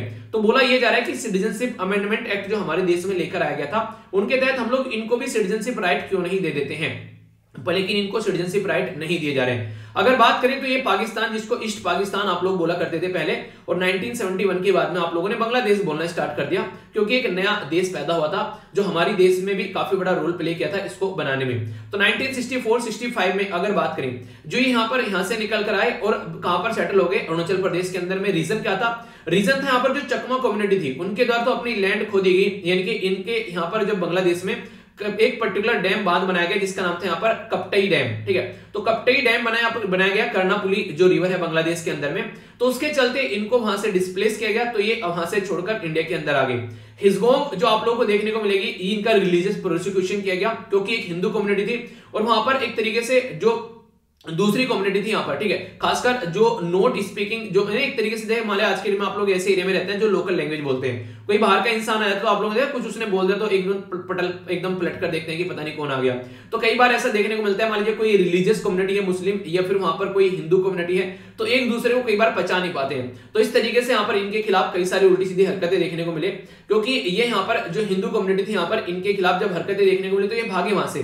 तो इसके चलते सुप्रीम कोर्ट के द्वारा भी 2015 में बोला गया था कि यार इन कम्युनिटी को सिटीजनशिप प्रोवाइड क्यों नहीं कराते हो आप लोग, चकमा और हिजगोंग को। ये माइग्रेंट है बांग्लादेश से, 1964-69 में हमारे देश में आए, तो इनको आप लोगों को क्या करना चाहिए, सिटीजनशिप प्रोवाइड यहां पर करानी चाहिए। हमारे देश में अभी रिसेंटली आप लोगों ने देखा 2019 में सिटीजनशिप अमेंडमेंट एक्ट लेकर आया गया। तो ये क्यों लाया गया था, इंपोर्टेंट है, क्वेश्चन आप लोगों के माइंड में आना चाहिए। तो यहां पर हमारे देश में इसलिए लाया गया था ताकि जो हिंदू, सिख, बुद्धिस्ट, जैन, पारसी, क्रिश्चियन, ये जो कम्युनिटी है, ये अगर 3 देश से हमारे देश में आती है, पाकिस्तान, बांग्लादेश और अफगानिस्तान, तो इनको सिटीजनशिप देना चाहिए क्योंकि वहां पर ये माइनॉरिटी में है और इनकी जान जो है वो खतरे में थी। तो ये बोला गया। तो आप लोगों ने जब ये सिटीजनशिप अमेंडमेंट एक्ट लेकर आया 1955, तो इसमें बोला कि यहाँ पर इनको अलाउ कर देना चाहिए, ठीक है। तो दिसंबर 2014 जो है यहाँ पर एक तरीके से ये डेट रखी गई यहाँ पर, इससे पहले अगर आ रहे हैं तो इनको भी उसके तहत यहाँ पर सिटीजनशिप प्रोवाइड नहीं कराई गई है। सेंट्रल गवर्नमेंट को बोला सुप्रीम कोर्ट ने कि भाई साहब इनको सिटीजनशिप प्रोवाइड करा दो आप लोग, पर लेकिन अब तक भी वो प्रोसीजर जो है वो प्रोसीजर ही है, अब तक उसको इंप्लीमेंट यहाँ पर नहीं किया गया है इनको। हालांकि बेसिकली 2004 में वोटिंग राइट दिए गए कुछ लोगों को, पर लेकिन रियलिटी में जो एक प्रॉपर सिस्टम यहाँ पर मिलना चाहिए था वो यहाँ पर अभी देखने को नहीं मिलेगा, ठीक है। ओरिजिनली अगर बात करें यहाँ पर जहां से इमिग्रेंट होकर आए, तो यहाँ पर इस तरीके से यहाँ पर कई सारे लोग जो हैं वो स्ट्रगल करते रहते हैं, तो इसके चलते इश्यूज देखने को मिलते हैं बार बार यहाँ पर। तो बोला ये जा रहा है कि चकमा और जो हिजगोंग है उनको बेसिकली उनके अधिकार यहाँ पर मिलने चाहिए, इतने लंबे समय से रह रहे हैं तो उनके ऊपर उनके बारे में काम करना चाहिए। अरुणाचल प्रदेश में इनको इसलिए नहीं बसाया जा सकता है क्योंकि इनर लाइन परमिट है वहां पर, अरुणाचल प्रदेश बेसिकली मिजोरम, नागालैंड, ये मणिपुर, ठीक है। तो यहाँ पर इनर लाइन परमिट आप लोगों को देखने को मिलेगा, बाहर के लोगों को यहाँ पर परमिशन नहीं मिलती है कि उनको वहां पर रखा जा सके। और 6 शेड्यूल एरिया है मेघालय, वहां पर भी नहीं बसा जा सकता। तो बच्चा कुछ बस गया आसाम, तो आसाम के अंदर यहाँ पर देखने को मिलेगा नॉर्मली ऐसी कम्युनिटी को बसाया जा सकता है। अब आप लोग बोलेंगे ये राम कहानी तो भाई सुना दी आपने, आप ये तो बताओ कि यहाँ पर आखिर ये है क्यों न्यूज में, किस लिए आगे यहाँ पर। ये न्यूज में इसलिए क्योंकि अभी हमारी कंट्री में नेशनल ह्यूमन राइट कमीशन जो है उसके द्वारा यहाँ पर मिनिस्ट्री ऑफ होम अफेयर को और अरुणाचल प्रदेश गवर्नमेंट को बोला है कि चकमा कम्युनिटी के खिलाफ जो भी यहाँ पर अभी रिसेंटली दिक्कतें देखने को मिल रही है लोकल एरिया पर, उनको सॉल्यूशन क्या निकाल रहे हैं आप लोग। यहाँ पर चकमा और हिजगोंग कम्युनिटी जिनको रिलोकेट करने की बात की जा रही है, काफी दिक्कतें देखने को मिल रही है क्योंकि आज की कहानी नहीं है, कहानी बहुत पुरानी है। तो इसको कम से कम आप लोगों को मुंह जवानी अब यहाँ पर समझ में आ गई सबको, तो आप लोगों को यहाँ पर काम करना चाहिए इसके ऊपर। तो सुप्रीम कोर्ट के द्वारा भी आप लोगों को 2015 में डायरेक्ट कर दिया गया था और फिर से आर्टिकल हम लोग डिस्कस कर रहे हैं 2022 में। तो यानी कि ऑलरेडी 6 साल कंप्लीट हो चुके हैं, 7वें साल में हम लोग एंट्री कर चुके हैं सुप्रीम कोर्ट के डिसीजन के बाद में भी। अब तक भी आप लोगों ने इसको क्यों इंप्लीमेंट नहीं किया है, क्योंकि life and the personal liberty जो एवरी चकमास जो रिजाइड कर रहे हैं इंडियन स्टेट के अंदर में, उनको प्रोटेक्ट करना बेसिकली यहाँ पर कहीं ना कहीं रेस्पॉन्सिबिलिटी बनती है स्टेट गवर्नमेंट की भी और सेंट्रल गवर्नमेंट की भी, पर लेकिन आप लोग उनके लिए कुछ कर क्यों नहीं रहे हो। तो ये एक गलत तरीका है यहाँ पर, इसके ऊपर आप लोगों को फोकस देकर चलना चाहिए। अरुणाचल प्रदेश के जो चीफ मिनिस्टर हैं उनके द्वारा अनाउंस किए गए यहाँ पर अगस्त में 2021 में यहाँ पर अभी रीलोकेट करने के बारे में जब बात की गई तो बोला गया सेंसस के तहत भी यहाँ पर इनको काउंट करने की जरूरत नहीं है, ठीक है, यानी कि इनको इंपॉर्टेंस ही नहीं दी जा रही है। तो जो सेंसस यहाँ पर 2021 का भी आएगा ना आगे, एक जनगणना जो आएगी उसमें भी इनको गिना नहीं जा रहा है, इंपॉर्टेंस नहीं दी जा रही है। इंडियन अगर बात करें स्पेशल जो राइट्स गारंटी दी जाती है इंडियन कॉन्स्टिट्यूशन के अंदर में कि प्रोटेक्ट करना है ट्राइबल कम्युनिटी को, तो ट्राइबल कम्युनिटी को प्रोटेक्ट करना है और वहां पर इनर लाइन वाला परमिट आ जाता है। तो यानी कि उसको भी एक अलग तरीके से देखा जा रहा है, एक तरीके से मिस इंटरप्रिटेशन किया जा रहा है फेवरेटिज्म को लेकर कि लोकल ट्राइबल कम्युनिटी है बाहर वालों को अलाउ नहीं किएंगे। तो इस तरीके से चकमा और हिजबोंग के जो लोग हैं उनके खिलाफ हेट्रेट वहां पर देखने को मिल रहा है, अरुणाचल प्रदेश के अंदर भी और मिजोरम के अंदर भी। तो कहीं ना कहीं ये अनफॉर्चुनेट है, इनके ये गलत चीजें हैं। पॉलिटिकल फोर्स जो है वो कहीं ना कहीं इसके ऊपर काम नहीं कर रही है, वो कहीं ना कहीं इसको इस्तेमाल करने की कोशिश करती है जब जब इलेक्शन आता है। तो ये मुद्दा यहाँ पर काफी ज्यादा गर्मा जाता है। तो इन चीजों से थोड़ा ऊपर उठकर जो दोनों कम्युनिटी है उनके बारे में काम करना चाहिए और सुप्रीम कोर्ट के द्वारा जो भी यहाँ पर डिसीजन दिया गया था उसको इंप्लीमेंट करना चाहिए 2015 में। और एनएचआरसी के द्वारा जो बात बोली गई वो बिल्कुल सही है, कहीं ना कहीं इनके ऊपर आप लोगों को काम करना चाहिए। तो ये पूरा कारण है पूरा यहाँ पर जिसकी वजह से ये कम्युनिटी जो है न्यूज में है। आप लोग की क्या राय है यहाँ पर, इनको यहाँ पर देश के अंदर में सिटीजनशिप मिलनी चाहिए या फिर नहीं मिलनी चाहिए? अगर आप लोगों से पूछ लिया है, खासकर नॉर्थ ईस्ट में कुछ इश्यूज के बारे में अगर आप लोगों से लिखने के लिए आ जाए तो वहां पर भी आप लोग इसको मेंशन कर सकते हो। तो एक इंपॉर्टेंट आर्टिकल था, बेसिक इन्फॉर्मेशन के साथ में मैंने आप लोगों को बता दिया जिससे कि आप लोगों को कोई भी दिक्कत देखने को नहीं मिले, ठीक है। तो ये था पूरा आर्टिकल जिसके बारे में आप लोगों से डिस्कस करना था मुझे। तो 2 आर्टिकल मैंने कंप्लीट आप लोगों से डिस्कस कर लिए। अब चलते हैं नेक्स्ट आर्टिकल की ओर, ठीक है। जो नेक्स्ट आर्टिकल है यहाँ पर ये है आर्टिकल नंबर 3। इस आर्टिकल में आप लोगों से बात करते हैं किसके बारे में? अभी रिसेंटली आप लोगों ने देखा क्लाइमेट चेंज के इश्यू को लेकर कई बार बातें की गई। तो जीएस पेपर 3 के अंदर आप लोगों के लिए यहाँ पर टॉपिक है जिससे आप लोग इसको कोरिलेट कर सकते हैं। अभी कॉन्फ्रेंस ऑफ पार्टी 26 आप लोगों ने देखी जो ग्लासगो में हुई, उसमें कई सारी कस्में हमारे द्वारा भी खाई गई कि हाँ हम लोग ये चीजें को इंप्लीमेंट करेंगे, पर लेकिन रियलिटी में क्या हम लोग उस पोजीशन में हैं कि उन कस्मों को हम लोग इंप्लीमेंट कर सके? तो राइटर इसी मुद्दे के बारे में बात कर रहे हैं। मुद्दा क्या है? मुद्दा यहाँ पर ये कि क्लाइमेट चेंज जो है वो काफी इंपोर्टेंट यहाँ पर एक ऐसा एक फैक्ट बन चुका है जिसके बारे में इसके साथ में लड़ना जो है वो जरूरी हो गया है और सबको मिलकर यहाँ पर काम करना पड़ेगा, तभी जाकर क्लाइमेट चेंज के मुद्दे को हम लोग टैकल कर पाएंगे। मतलब क्या इसका मतलब? आज के डेट में यहाँ पर ये है कि हमारे देश में जहां पर मैक्सिमम जनता जो है आज के डेट में बहुत सारे लोग ऐसे देखने को मिलेंगे जो कि भूखमरी का शिकार है, लोगों को खाना भी ढंग से नहीं मिल पा रहा है। हम लोग वहां पर कैसे काम करेंगे? आज के डेट में लोग जो है वो अनएम्प्लॉयड है, बहुत सारे लोगों के पास में जॉब नहीं है, बहुत सारे लोगों को खाना नहीं मिल पा रहा है और यहाँ पर टारगेट है कि 2 डिग्री सेंटीग्रेड से पहले हम लोग को इसको कंप्लीट करना है। टेम्परेचर इससे ज्यादा नहीं होना चाहिए, जबकि ये इससे ज्यादा बढ़ता हुआ नजर आ रहा है। पर लेकिन सबसे बड़ा रोल किसके द्वारा प्ले किया गया यहाँ पर? हम लोगों ने अभी कसम तो खाली 2070 में हम लोग जाकर अपने देश में नेट जीरो एमिशन करेंगे, पर लेकिन रियलिटी क्या है? रियलिटी यहाँ पर ये कि अमीर देश जो है उनके द्वारा यहाँ पर कोताही नहीं बरती गई, उनके द्वारा क्या किया गया? अपना भरपूर मजा उठाया गया। इंडस्ट्रियल जो यहाँ पर इंडस्ट्रियलाइजेशन जब आया उनके द्वारा पूरे इन्वायरमेंट को बर्बाद कराया गया। हमारे देश में आज की डेट में भी जो ग्रोथ निकल कर आता है वो सर्विस सेक्टर से निकल कर आता है, यानी कि आज भी हमारी कंट्री में मैन्युफैक्चरिंग एक्टिविटी इतनी ज्यादा नहीं है जहां से आप लोगों को देखने को मिलेगी हम लोग बहुत ज्यादा पोल्यूशन फैला रहे हैं। तो ये गलत है। इस तरीके से हमारी कंट्री में जो कार्बन फुटप्रिंट है, खासकर जो एमिशन का फुटप्रिंट है वो काफी ज्यादा लो है। आप लोग खुद ही देख लो, अगर गांव में आप लोग आज के डेट में जाओगे जहां पर 50 से 60% पॉपुलेशन रहती है, किसी किसी के घर में इक्का दुक्का आप लोगों को एसी देखने को मिलेगी, ठीक है। और जिसके घर में एसी होगी वो भी थोड़े बहुत टाइम के लिए अपना यूज कर ली, यानी कि चल रही है काफी लंबे समय से, ठीक है, आप लोगों को नजर आ जाएगा। इसी के साथ में फ्रिज तो हालांकि काफी सारे लोगों के घर में, पर लेकिन फिर भी आप लोगों को बहुत सारे घर ऐसे मिल जाएंगे जिनके घर में फ्रिज भी नहीं देखने को मिलेगा, ठीक है। खासकर जिनके घर में बिल्कुल ही कंडीशन खराब है, मैक्सिमम आप लोगों को लोग देखने को मिलेंगे पंखे तक भी यहाँ पर नहीं रहते हैं अपने खुद के, वो जो लकड़ी का बना हुआ होने जिसको आप लोग बीजना बोलते हैं, नॉर्मली लोकल भाषा में आप लोग बताइए क्या बोलते हैं, तो वहां पर वो यूज किया जाता है, ठीक है। तो इसके चलते आप लोग देखेंगे कि वहां पर बिल्कुल ही जो कार्बन एमिशन कहां से होगा, ठीक है। एसी वो यूज नहीं कर रहे हैं, यहाँ पर फ्रिज वगैरह वो यूज नहीं कर रहे हैं, बिजली की जलाने के बल्ब है जैसे तैसे उनसे उनको रोशनी मिल जाती है। तो ऐसे लोग जो है वो आप लोग समझ सकते हैं हमारे देश में मैन्युफैक्चरिंग एक्टिविटी आज के डेट में नहीं है, एमिशन हमारे देश में इतना हो नहीं रहा है, पॉपुलेशन थोड़ी ज्यादा है उसकी वजह से आप लोग बोल सकते हैं। तो आने वाले टाइम में हमारी कंट्री में इन्वेस्टमेंट बढ़ना चाहिए, मैन्युफैक्चरिंग एक्टिविटी यहां पर बढ़नी चाहिए, तो उसके बेस पर काम करना चाहिए। ये स्लाइड मैंने आप लोगों को पहले भी कई बार दिखाई है। कोई भी अर्थव्यवस्था अगर आगे बढ़ती है तो वो 3 फेज में बढ़ती है। वो सबसे पहले प्राइमरी सेक्टर होता है, दूसरा सेकेंडरी सेक्टर होता है और तीसरा टर्सरी सेक्टर होता है। प्राइमरी सेक्टर में क्या होता है? यहाँ पर रॉ मटेरियल होते हैं। रॉ मटेरियल मतलब जैसे कि आयरन ओर हो गया, वो रॉ मटेरियल हो गया, गेहूं हो गया खेतों से निकल कर आया, वो रॉ मटेरियल हो गया। तो इस तरीके के रॉ मटेरियल प्राइमरी सेक्टर में निकल कर आते हैं। तो पहले किसी भी कंट्री को अपना प्राइमरी सेक्टर जो होता है वो यहाँ पर डेवलप करना होता है अच्छे से। जब ये प्राइमरी सेक्टर अच्छे से डेवलप हो जाता है तो फिर यहाँ पर सेकेंडरी सेक्टर में इनको जाना होता है। जैसे आयरन ओर निकाल के लेकर आए तो उसके प्रोडक्ट बनाने स्टार्ट कर दिए फैक्ट्री में, गेहूं निकाल कर लेकर आए तो उससे ब्रेड वगैरह या फिर जो भी प्रोडक्ट बनता है वो बनाने स्टार्ट कर दिया। जब मैन्युफैक्चरिंग सेक्टर में ये चीजें सारी बढ़ जाती हैं तो आप लोग इसको सप्लाई कर देते हैं टर्सरी सेक्टर में, यानी कि सर्विस सेक्टर में, यानी कि ये यहां से माल उठाया जाएगा और लोगों तक पहुंचाया जाएगा। वो काम बेसिकली सर्विस प्रोवाइड कराने वालों का होता है। हमारे देश में जो सबसे ज्यादा इन्वायरमेंट को बर्बाद करने वाला होना चाहिए था वो था सर्विस प्रोवाइडर, वो सॉरी सेकेंडरी सेक्टर यानी कि माध्यमिक सेक्टर यानी कि मैन्युफैक्चरिंग वाला सेक्टर, और ये हमारे देश में पनपा ही नहीं। इसलिए हमारा देश प्राइमरी सेक्टर से सीधा टर्सरी सेक्टर पे जंप कर गई हमारे देश की इकोनॉमी, जो कि ये गैप हो गया हमारे देश की इकोनॉमी में। तो इसकी वजह से हमारे देश की बर्बादी देखने को मिली, क्योंकि सबसे ज्यादा जॉब प्रोवाइड कराने वाला यही एरिया है। यहाँ पर कम लोग जॉब प्रोवाइड करा पाते हैं, तो यहाँ पर इसलिए यहाँ पर आप लोगों को ग्रोथ तो अच्छा खासा देखने को मिल गया देश का, क्योंकि इकोनॉमिक एक्टिविटी टर्सरी सेक्टर में बहुत बढ़ गई, पर लेकिन लोगों को जॉब नहीं मिल पाई। तो ये मुद्दा यहाँ पर देखने को मिला।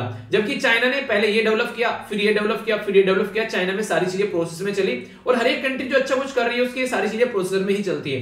पर लेकिन हमारे को ये यहाँ पर दिक्कतें देखने को मिली, जिसके चलते यहाँ पर ये काफी बड़ा इशू बन गया। ठीक है, तो इसी के चलते भी यहाँ पर ये न्यूज निकल के आती है कई बार कि हमारी कंट्री तो यार ऑलरेडी मैन्युफैक्चरिंग एक्टिविटी कर भी नहीं रही है, अब हम लोगों ने चीजें करने स्टार्ट किए, तो कैसे काम चलेगा अगर ऐसे हम लोग चीजों को काउंट करके चलेंगे।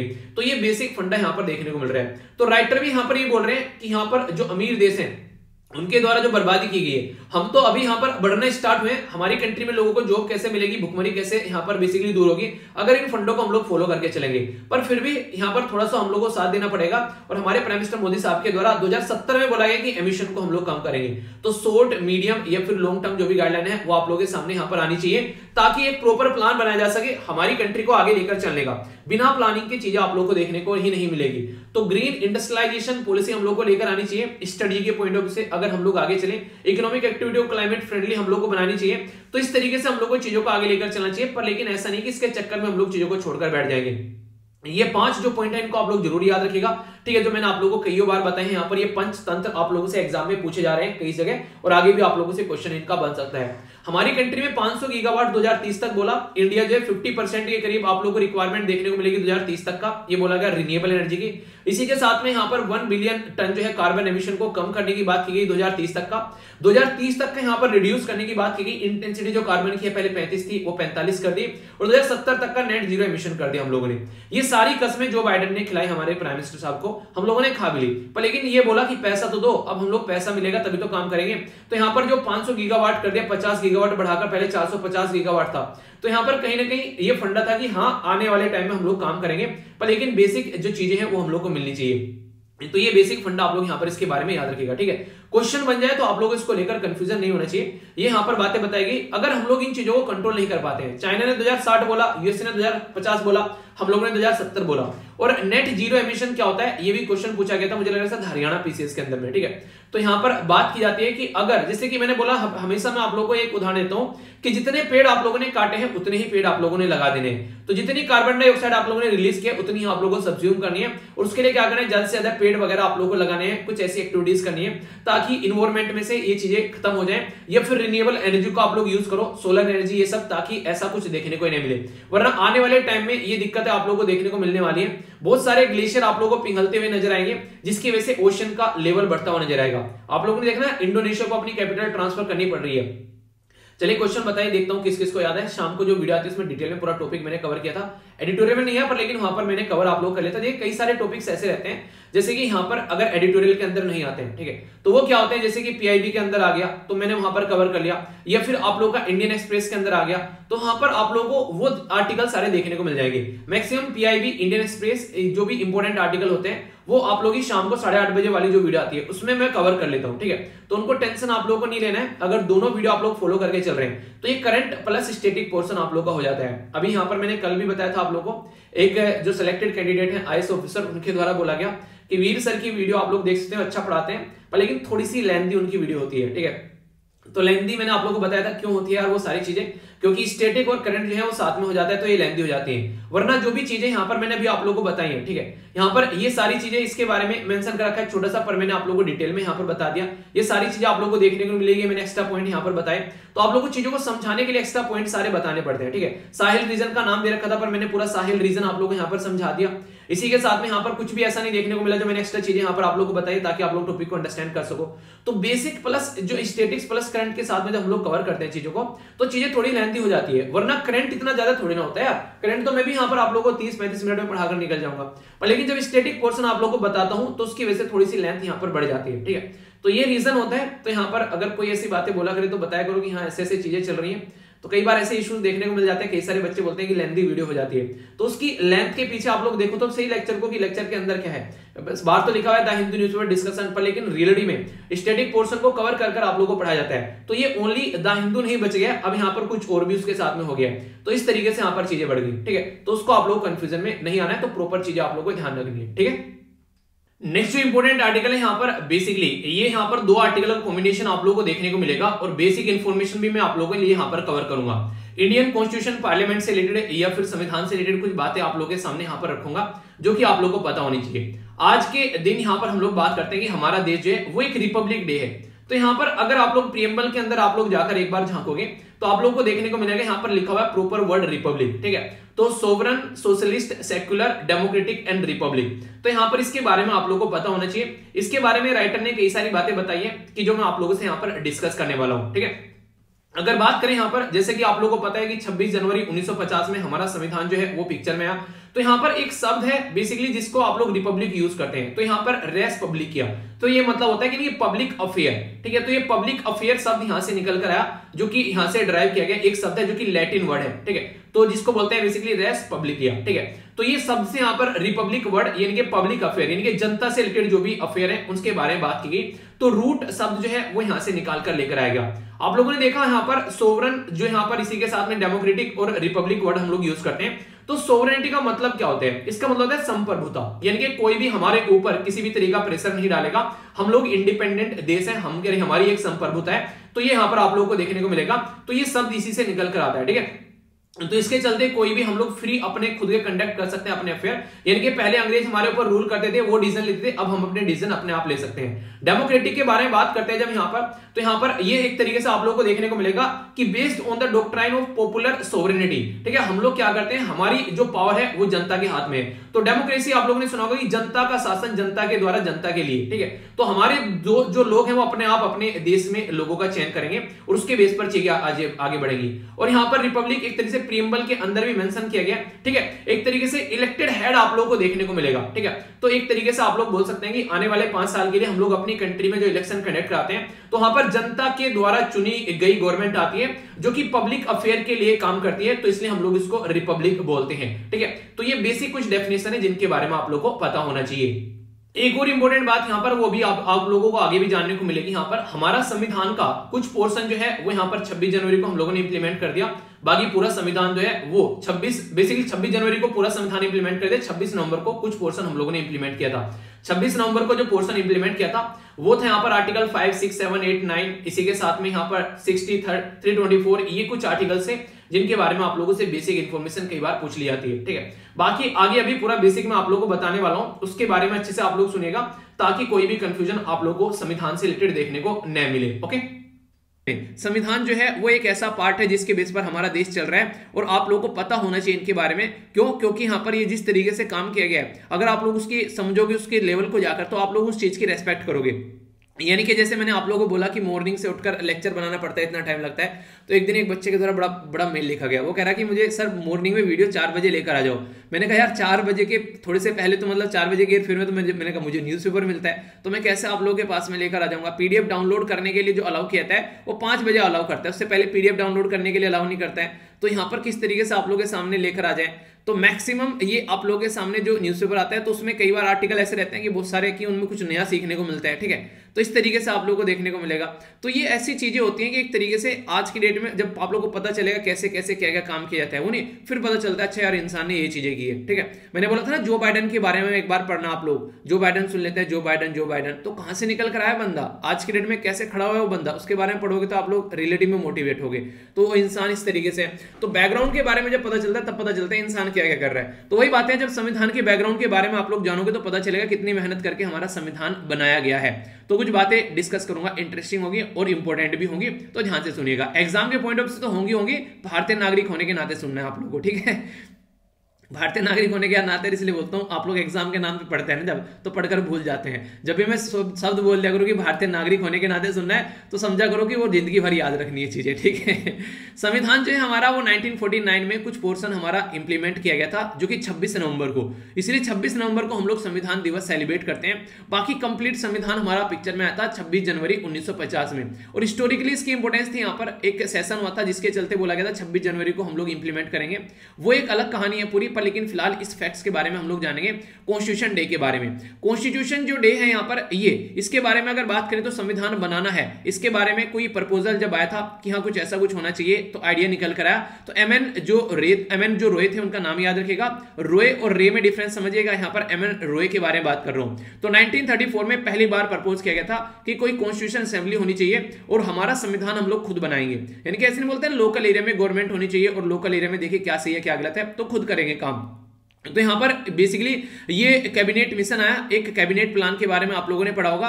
अगर पूछ ले आप लोगों से कि कॉन्स्टिट्यूशन असेंबली जो है वो किसके हिसाब से बनाई गई थी, तो कैबिनेट प्लान आया था 1946 यानी कि 1940 का। उसके हिसाब से हम लोगों ने संविधान के बनाने के लिए ये असेंबली बनाई थी, जो कि काफी इंपॉर्टेंट यहां पर आप लोगों को देखने को मिली।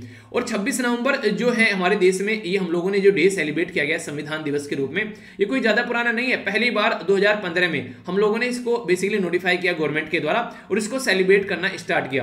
तो संविधान बनाने का प्रोसीजर कैसा रहा यहाँ पर, क्या आसानी से बन गया? नहीं भाई साहब, बहुत ज्यादा जद्दोजहद रही।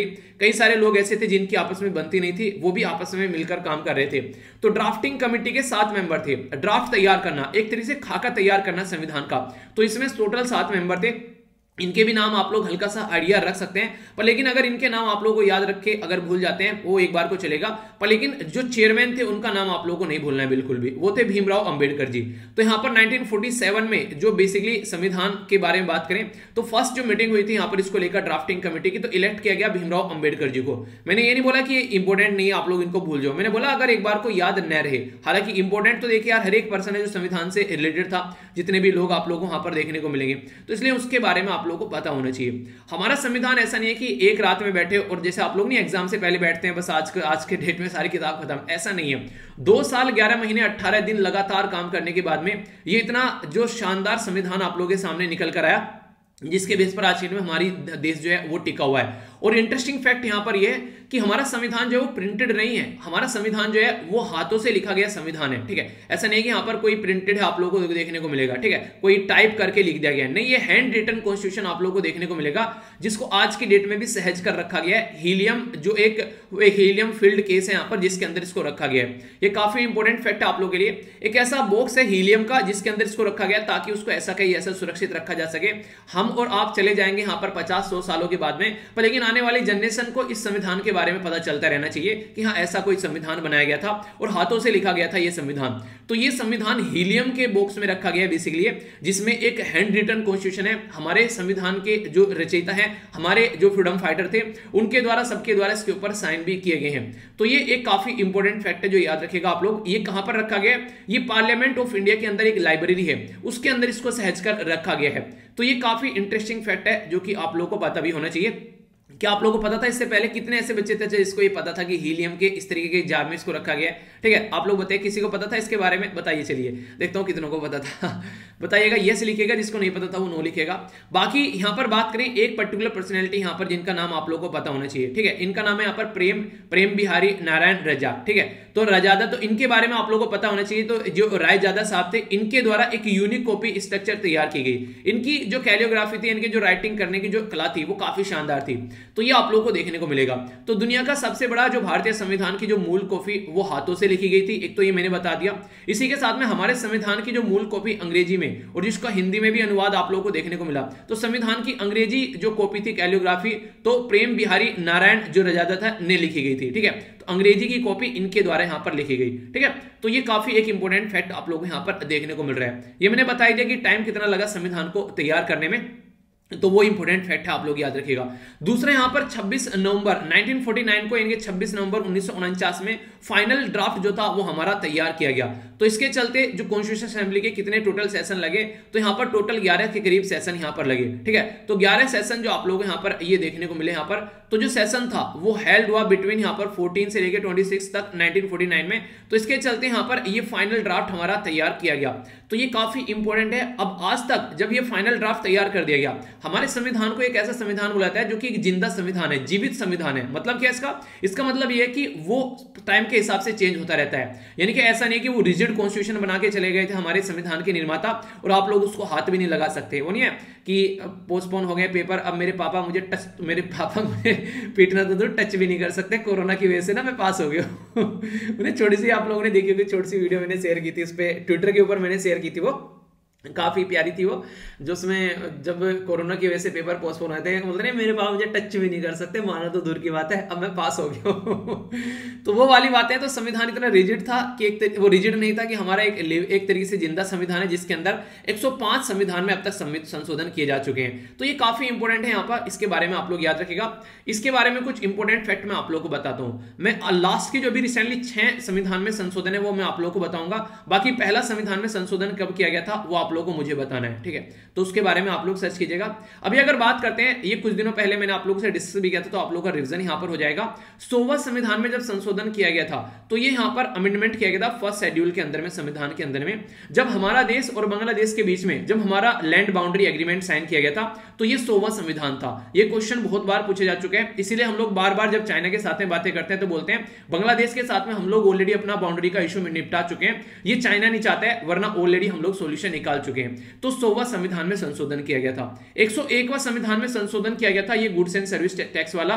कई सारे एग्जाम्स में अभी रिसेंटली इसके बारे में पूछा गया, तो अगर पता रहेगा तो आप लोग कभी कंफ्यूजन में नहीं आएंगे, ठीक है। तो इसके अंदर कई सारे संविधान में संशोधन किए गए, कुछ ऐसी चीजें यहां पर ऐड की गई ताकि यहां पर हमारी कंट्री में टैक्स को एक प्रॉपर वे में इंप्लीमेंट किया जा सके। तो कई सारे अमेंडमेंट आप लोगों को यहां पर इसके अंदर देखने को मिला। तो 101वां संविधान में संशोधन काफी बड़ा संविधान में संशोधन था। इसी के साथ में 102वां, इनके ऊपर मैंने अलग से वीडियो बना रखी है आप लोगों के लिए। 102वां संविधान में संशोधन था, इसको national commission for backward classes, अलग से वीडियो मैंने बनाई थी कि जिस तरीके से हमारे देश में आज की डेट में आप लोगों को शेड्यूल कास्ट और शेड्यूल जो ट्राइब्स हैं उनके लिए कमीशन देखने को मिलते हैं, ऐसे यहां पर national commission for backward classes यहां पर लेकर आया गया। तो संविधान में संशोधन किए गए। तो आर्टिकल 338B और आर्टिकल 342A ये इसके अंदर चेंज यहां पर किया गया, ठीक है, ऐड किया गया क्लॉज 26। तो ये हल्का सा आइडिया, ये आर्टिकल 2 के बारे में आप लोग याद रख लीजिएगा। और मॉडिफाइड किए गए 338 और 336, ऐसे यहां पर कई सारे आर्टिकल मॉडिफाइड किए गए। ये मैंने आप लोगों को इसलिए नहीं यहां पर इस पर ज्यादा फोकस किया क्योंकि इतने सारे आप लोग रट नहीं पाओगे, ठीक है।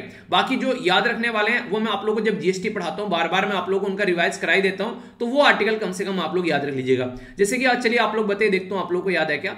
जीएसटी काउंसिल के बारे में भी पढ़ाया मैंने 2 दिन पहले, फिर से आप लोगों को बता दूंगा। इसका रिवीजन आप लोग कर लीजिएगा, एक बार बताइएगा किस आर्टिकल के तहत जीएसटी काउंसिल आती है हमारे देश के अंदर में, ठीक है।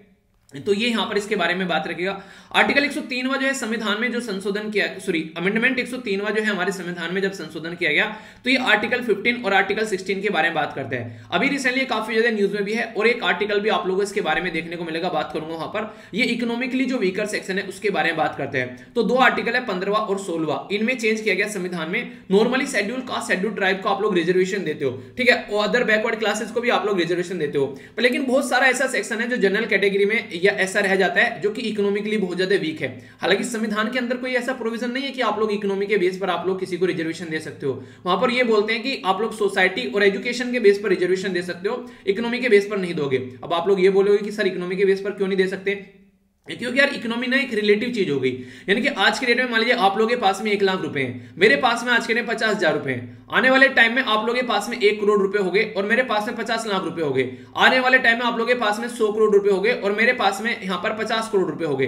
तो आप लोग इस समय तरीके समझिए, हर टाइम रिलेटिवली एक दूसरे के गरीब रहेंगे हम। यानी कि मैं आप लोगों से हमेशा कम रहूंगा पैसों में, आप लोगों के पास में हमेशा ज्यादा पैसा रहेगा। तो ये रिलेटिवली गरीबी हमेशा बनी रहेगी। आज के डेट में मान लीजिए एक इंसान है, मेरे पास में आज के डेट में मान लीजिए कोई एक नैनो गाड़ी है, आप लोगों के पास है मान लीजिए आप लोगों के पास में होंडा सिटी है, कल को चलकर मैंने होंडा सिटी ले ली, आप लोगों ने मर्सिडीज ले ली, तो रिलेटिवली मैं आप लोगों के हमेशा गरीब रहूंगा। तो गरीबी कभी मिट नहीं सकती है, हमेशा गरीबी रिलेटिवली रहेगी। तो इसलिए बोला गया अगर गरीबी को क्राइटेरिया बना दिया तो रिजर्वेशन कभी हम लोग हटा नहीं पाएंगे।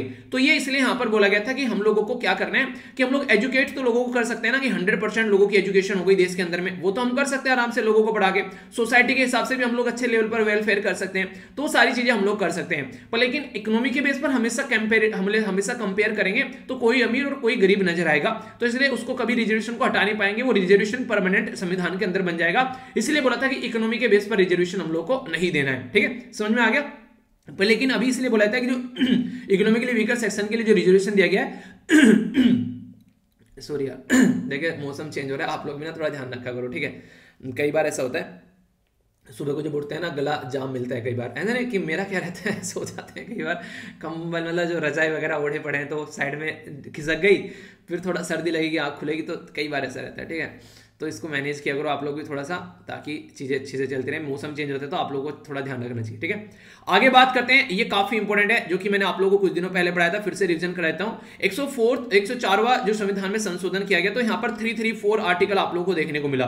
तो इसके चलते आप लोगों को पता है हमारी कंट्री में जो एंग्लो इंडियन कम्युनिटी थी उनको रिजर्वेशन दिया जाता था। मैंने बोला था ना कि एक मिनट, जब यहां पर बात करते हैं आप लोग संविधान के अंदर में, तो हम लोग बात करेंगे यहां पर कि हमारी कंट्री में जो 545 सीटें नॉर्मल आप लोगों को देखने को मिल रही थी प्रेजेंट टाइम पर, 2 सीटें यहां पर बोला था कि रिजर्वेशन के लिए दी गई हैं, तो रिजर्वेशन के लिए हटा दे तो 543 सीटें देखने को मिली। तो ये एंग्लो कम्युनिटी के लिए जो यहां पर ये सीट हुआ करती थी उसके बारे में बात की जा रही है। तो ये याद रखेगा, अब हमारे देश में 2020 से हमने एंग्लो कम्युनिटी के लिए जो रिजर्वेशन दिया जाता था वो हटा दिया संविधान के अंदर से। अब यहां पर कोई भी एंग्लो कम्युनिटी के लिए रिजर्वेशन नहीं रहता है। तो यहां पर ये किससे हटाया गया, तो 104वां संविधान में संशोधन किया गया, उससे हटाया गया। और 105वां तो अभी रिसेंटली काफी ज्यादा न्यूज में था। 105वें में क्या था, यहां पर जो यहां पर ओबीसी के लिए जो लिस्ट होती है उसको बोला गया था कि प्रेसिडेंट तैयार करेंगे, उस लिस्ट को प्रेसिडेंट से परमिशन लेनी पड़ेगी। तो इसके चलते कई सारे केस भी आए, पर लेकिन ये बोला गया यार ये जो लिस्ट होती है ना ये ओबीसी की, प्रेसिडेंट के लिए नहीं, यहाँ पर ये स्टेट के अंदर जब बात करते हैं तो यहाँ पर स्टेट गवर्नमेंट के हाथ में पावर होनी चाहिए। तो फिर से उसके अंदर चेंज किया गया और फिर से स्टेट गवर्नमेंट को पावर दी गई थी रिसेंटली, अभी 105वां संविधान में संशोधन यहाँ पर किया गया। तो ये काफी इंपॉर्टेंट ऐसे अमेंडमेंट है जिसके बारे में याद रखिएगा। तो टोटल मिलाकर मैंने कितने बता दिया आप लोगों को, यहाँ पर 5 इंपोर्टेंट अमेंडमेंट, 6 इंपोर्टेंट अमेंडमेंट बताए 100 से लेके और अब तक के। ठीक है, तो ये कंफ्यूजन नहीं होना चाहिए, आगे जो अपडेट होगा तो फिर उसको कवर कर लेंगे। तो टेंशन क्या है, मैं हूं ना, जब भी कोई अमेंडमेंट होता रहेगा कुछ भी होता रहेगा तो लेक्चर आप लोगों के आते रहेंगे अपडेट होकर, बस आप लोगों को कनेक्ट रहना है। देखिए कई बार ना चीजें ऐसी होती है, जैसे यहाँ पर मैंने आप लोगों को पढ़ा दी है, ठीक है, फिर आगे आएगा तो फिर कुछ इसके बारे में बता दिया। तो न्यूज़पेपर सुनने का ये भी एक फायदा रहता है कि डेली नई चीज तो आप लोगों को सीखने को मिलती है, उसके साथ में पुरानी का भी थोड़ा रिविजन होता रहता है, क्योंकि जब भी कोई नया आर्टिकल आएगा तो पुराने के बारे में थोड़ा सा बताएंगे, अच्छा ऐसे हो रहा है और अब ऐसे होने जा रहा है, वो कैसे, वो भी आप लोगों को देखते हुए मिलता रहा हर बार। ठीक है, तो इसके बारे में बात की जा रही है। अभी यहाँ पर कुछ और फैक्ट्स है। 26 जनवरी 1950 में नेशनल एम्बलम जो आप लोगों को देखने को मिलेगा, ये नेशनल एम्बलम है हमारा, तो ये हमारे देश में अडॉप्ट किया गया था। तो इसके बारे में याद रखिएगा, 26 जनवरी 1950 में अडॉप्ट किया गया था, इसके बारे में आप लोगों को पता होना चाहिए। इसी के साथ में हमारा जो संविधान है वो लीगली इनफोर्स कब किया गया, 26 जनवरी 1950 में, क्योंकि 26 नवंबर को हमारे देश का कुछ कॉन्स्टिट्यूशन यहाँ पर कुछ पार्ट हम लोगों ने इंप्लीमेंट किया था। ठीक है, तो ये याद रखिए, मैंने आप लोगों को बोला भी था, यहाँ पर पूर्ण स्वराज्य की मांग की गई थी हम लोगों से 1930 में, तो उसके चलते यहाँ पर ये बेसिकली बोला गया था कि 26 जनवरी को हम लोगों ने पूर्ण स्वराज्य की मांग की थी, और पूर्ण स्वराज्य जब 26 जनवरी को हमारा संविधान इंप्लीमेंट होगा तो हिस्टोरिकली काफी इंपॉर्टेंट था ये, तो इसलिए यहाँ पर 26 जनवरी को ही हम लोग अपनी जो है बेसिकली गणतंत्र दिवस के रूप में सेलिब्रेट करते हैं। स्वतंत्रता दिवस तो 15 अगस्त आप लोगों को पता ही है, पर लेकिन गणतंत्र दिवस हम लोग गणतंत्र बने, संविधान हमारा खुद का है, सारी चीजें हमारे हाथ में आई, वो 26 जनवरी को आप लोगों को देखने को मिला। 24 जनवरी 1950 में हमारा जो यहां पर आप लोगों को देखने को मिलेगा, ये ऐसी देखिए कई बार आप लोगों से क्वेश्चन भी आप लोगों से पूछ ली जाती है। ठीक है, कई बार कि इसके बारे में बताओ, तो छोटी छोटी चीजें मैं इसलिए आप लोगों को बता रहा हूं, ये वो चीजें हैं जिनके बारे में कई बार आप लोगों से क्वेश्चन पास्ट में पूछे जा चुके हैं। तो 24 जनवरी को हमारे देश 1950 में यहाँ पर साइन किया गया था बेसिकली कॉन्स्टिट्यूशन, यानी कि सबके द्वारा संविधान जो है वो साइन किया गया। तो ये एक इंपॉर्टेंट फैक्ट आप लोग यहाँ पर याद रखिएगा। इसी के साथ में 2000 के करीब अमेंडमेंट किए गए थे हमारे संविधान के अंदर में, जो ड्राफ्ट तैयार किया गया था, यानी कि ऐसा नहीं है कि एक बार बैठे और उन्होंने अलादीन का चिराग घिसा और जैसा संविधान आप लोग देखते हैं वो आप लोगों के सामने प्यारी सी कॉपी तैयार हो गई, नहीं, इसके अंदर बहुत सारे चेंज करने पड़े थे। तो इसलिए अपने अस्तित्व में भी आप लोगों को चेंज करने पड़ेंगे अगर लाइफ में कुछ अच्छा आप लोगों को लेकर चलें। जो जैसा जिंदगी चल रही है वैसी जिंदगी अगर ऐसी चलती रहेगी तो उससे कुछ नहीं होने वाला है। आप लोगों को हमेशा अपनी लाइफ के अंदर अमेंडमेंट करने पड़ेंगे अपने आप को इंप्रूव करने के लिए। तो ये फैक्ट आप लोग यहां पर समझ सकते हैं। और यहां पर बात की जा रही है 9 दिसंबर 1946 के बारे में। तो जो असेंबली थी वो फर्स्ट टाइम मिली थी कि संविधान हम लोग को तैयार करना है, ठीक है। और इसके जो सबसे पहले यहाँ पर एक तरीके से फर्स्ट प्रेसिडेंट थे उनका नाम था सच्चिदानंद सिन्हा। तो ये भी याद रखिएगा, टेम्परेरी यहाँ पर इनको प्रेसिडेंट बनाया गया था। फिर परमानेंट प्रेसिडेंट किनको बनाया गया था, तो ये मैंने डिटेल में आप लोगों को पढ़ाया है पॉलिटी के अंदर, तो जाकर उनको रिवाइज कीजिएगा। अब क्वेश्चन का आंसर भी आप लोग दीजिएगा। कहीं ना कहीं पॉलिटिकल रिविजन भी आप लोग का हो रहा है यहाँ पर ये, ठीक है। इसी के साथ में जो ईच पेज था जो डेकोरेटेड यहाँ पर किया गया, तो ये क्वेश्चन भी कई बार यहाँ पर पूछा गया कि यहाँ पर जो पेज का आसपास का जो डेकोरेशन आप लोग को देखने को मिलता है ना, अभी जैसे यहाँ पर आप लोगों को डेकोरेशन देखने को मिलेगा, तो इसके बारे में यहाँ पर बात की जा रही है। तो नाम यहाँ पर याद रखते हैं, यहाँ पर ये शांति निकेतन से थे बेहोर जो बेहोर राम मनोहर सिन्हा, और इसी के साथ में यहाँ पर नंद बोस, ठीक है, नंदलाल बोस। तो इनके नाम भी आप लोग हल्का सा आइडिया रख सकते हैं, कई बार ऐसी चीजें भी पूछ ली जाती हैं, ठीक है। तो हैंड रिटन है सारी चीजें, तो आप लोगों से चीजें पूछ ली जाती हैं, ठीक है। तो ये छोटी छोटी बातें हो गई। बाकी एक और इंपॉर्टेंट फैक्ट है यहाँ पर, हमारा जो संविधान है वो वर्ल्ड में सबसे बड़ा संविधान आप लोगों को देखने को मिलेगा। क्यों? क्योंकि आज की डेट में आप लोगों को इसके अंदर प्रीएम्बल देखने को मिलता है, 22 पार्ट हो चुके हैं, 448 आर्टिकल हो चुके हैं, 12 शेड्यूल है, 5 अपेंडिक्स है और 115 के करीब आप लोगों को इसमें अमेंडमेंट यहाँ पर देखने को मिल रहे हैं, ठीक है। तो ये बेसिकली देखने को मिलेगा। कई सारे अमेंडमेंट जो है वो आप लोग नोटिफाई नहीं कर पाते हैं, टाइम टू टाइम चेंज होता है, कई सारे जैसे नहीं नेशनल जुडिशियल अपॉइंटमेंट कमीशन, ठीक है। तो नेशनल जुडिशियल अपॉइंटमेंट कमीशन जो है वो संविधान में संशोधन किया गया, पर फिर हम लोगों ने उसको हटा दिया, नल एंड वॉइड करार दे दिया गया। क्यों? क्योंकि इसलिए क्योंकि वो संविधान में सुप्रीम कोर्ट की जो पावर है उसको अंडरमाइन कर रहा था, यानी कि वो एक तरीके से जो एग्जीक्यूटिव है उसको भी यहाँ पर काफी पावर दे रहा था, तो इसलिए उसको हटा दिया गया। तो छोटी छोटी बातें हैं जो कि आप लोग हल्का सा आइडिया रख सकते हैं, ठीक है। तो बेसिक इन्फॉर्मेशन थी ये संविधान के बारे में। आई होप कि आप लोगों ने इसको एंजॉय किया होगा। फिर भी कोई भी डाउट हो तो नीचे कमेंट बॉक्स ओपन है, अपना आप लोग के अंदर जो भी दिक्कत हो, बात हो, प्रॉब्लम हो, उसको लिख सकते हैं, ठीक है।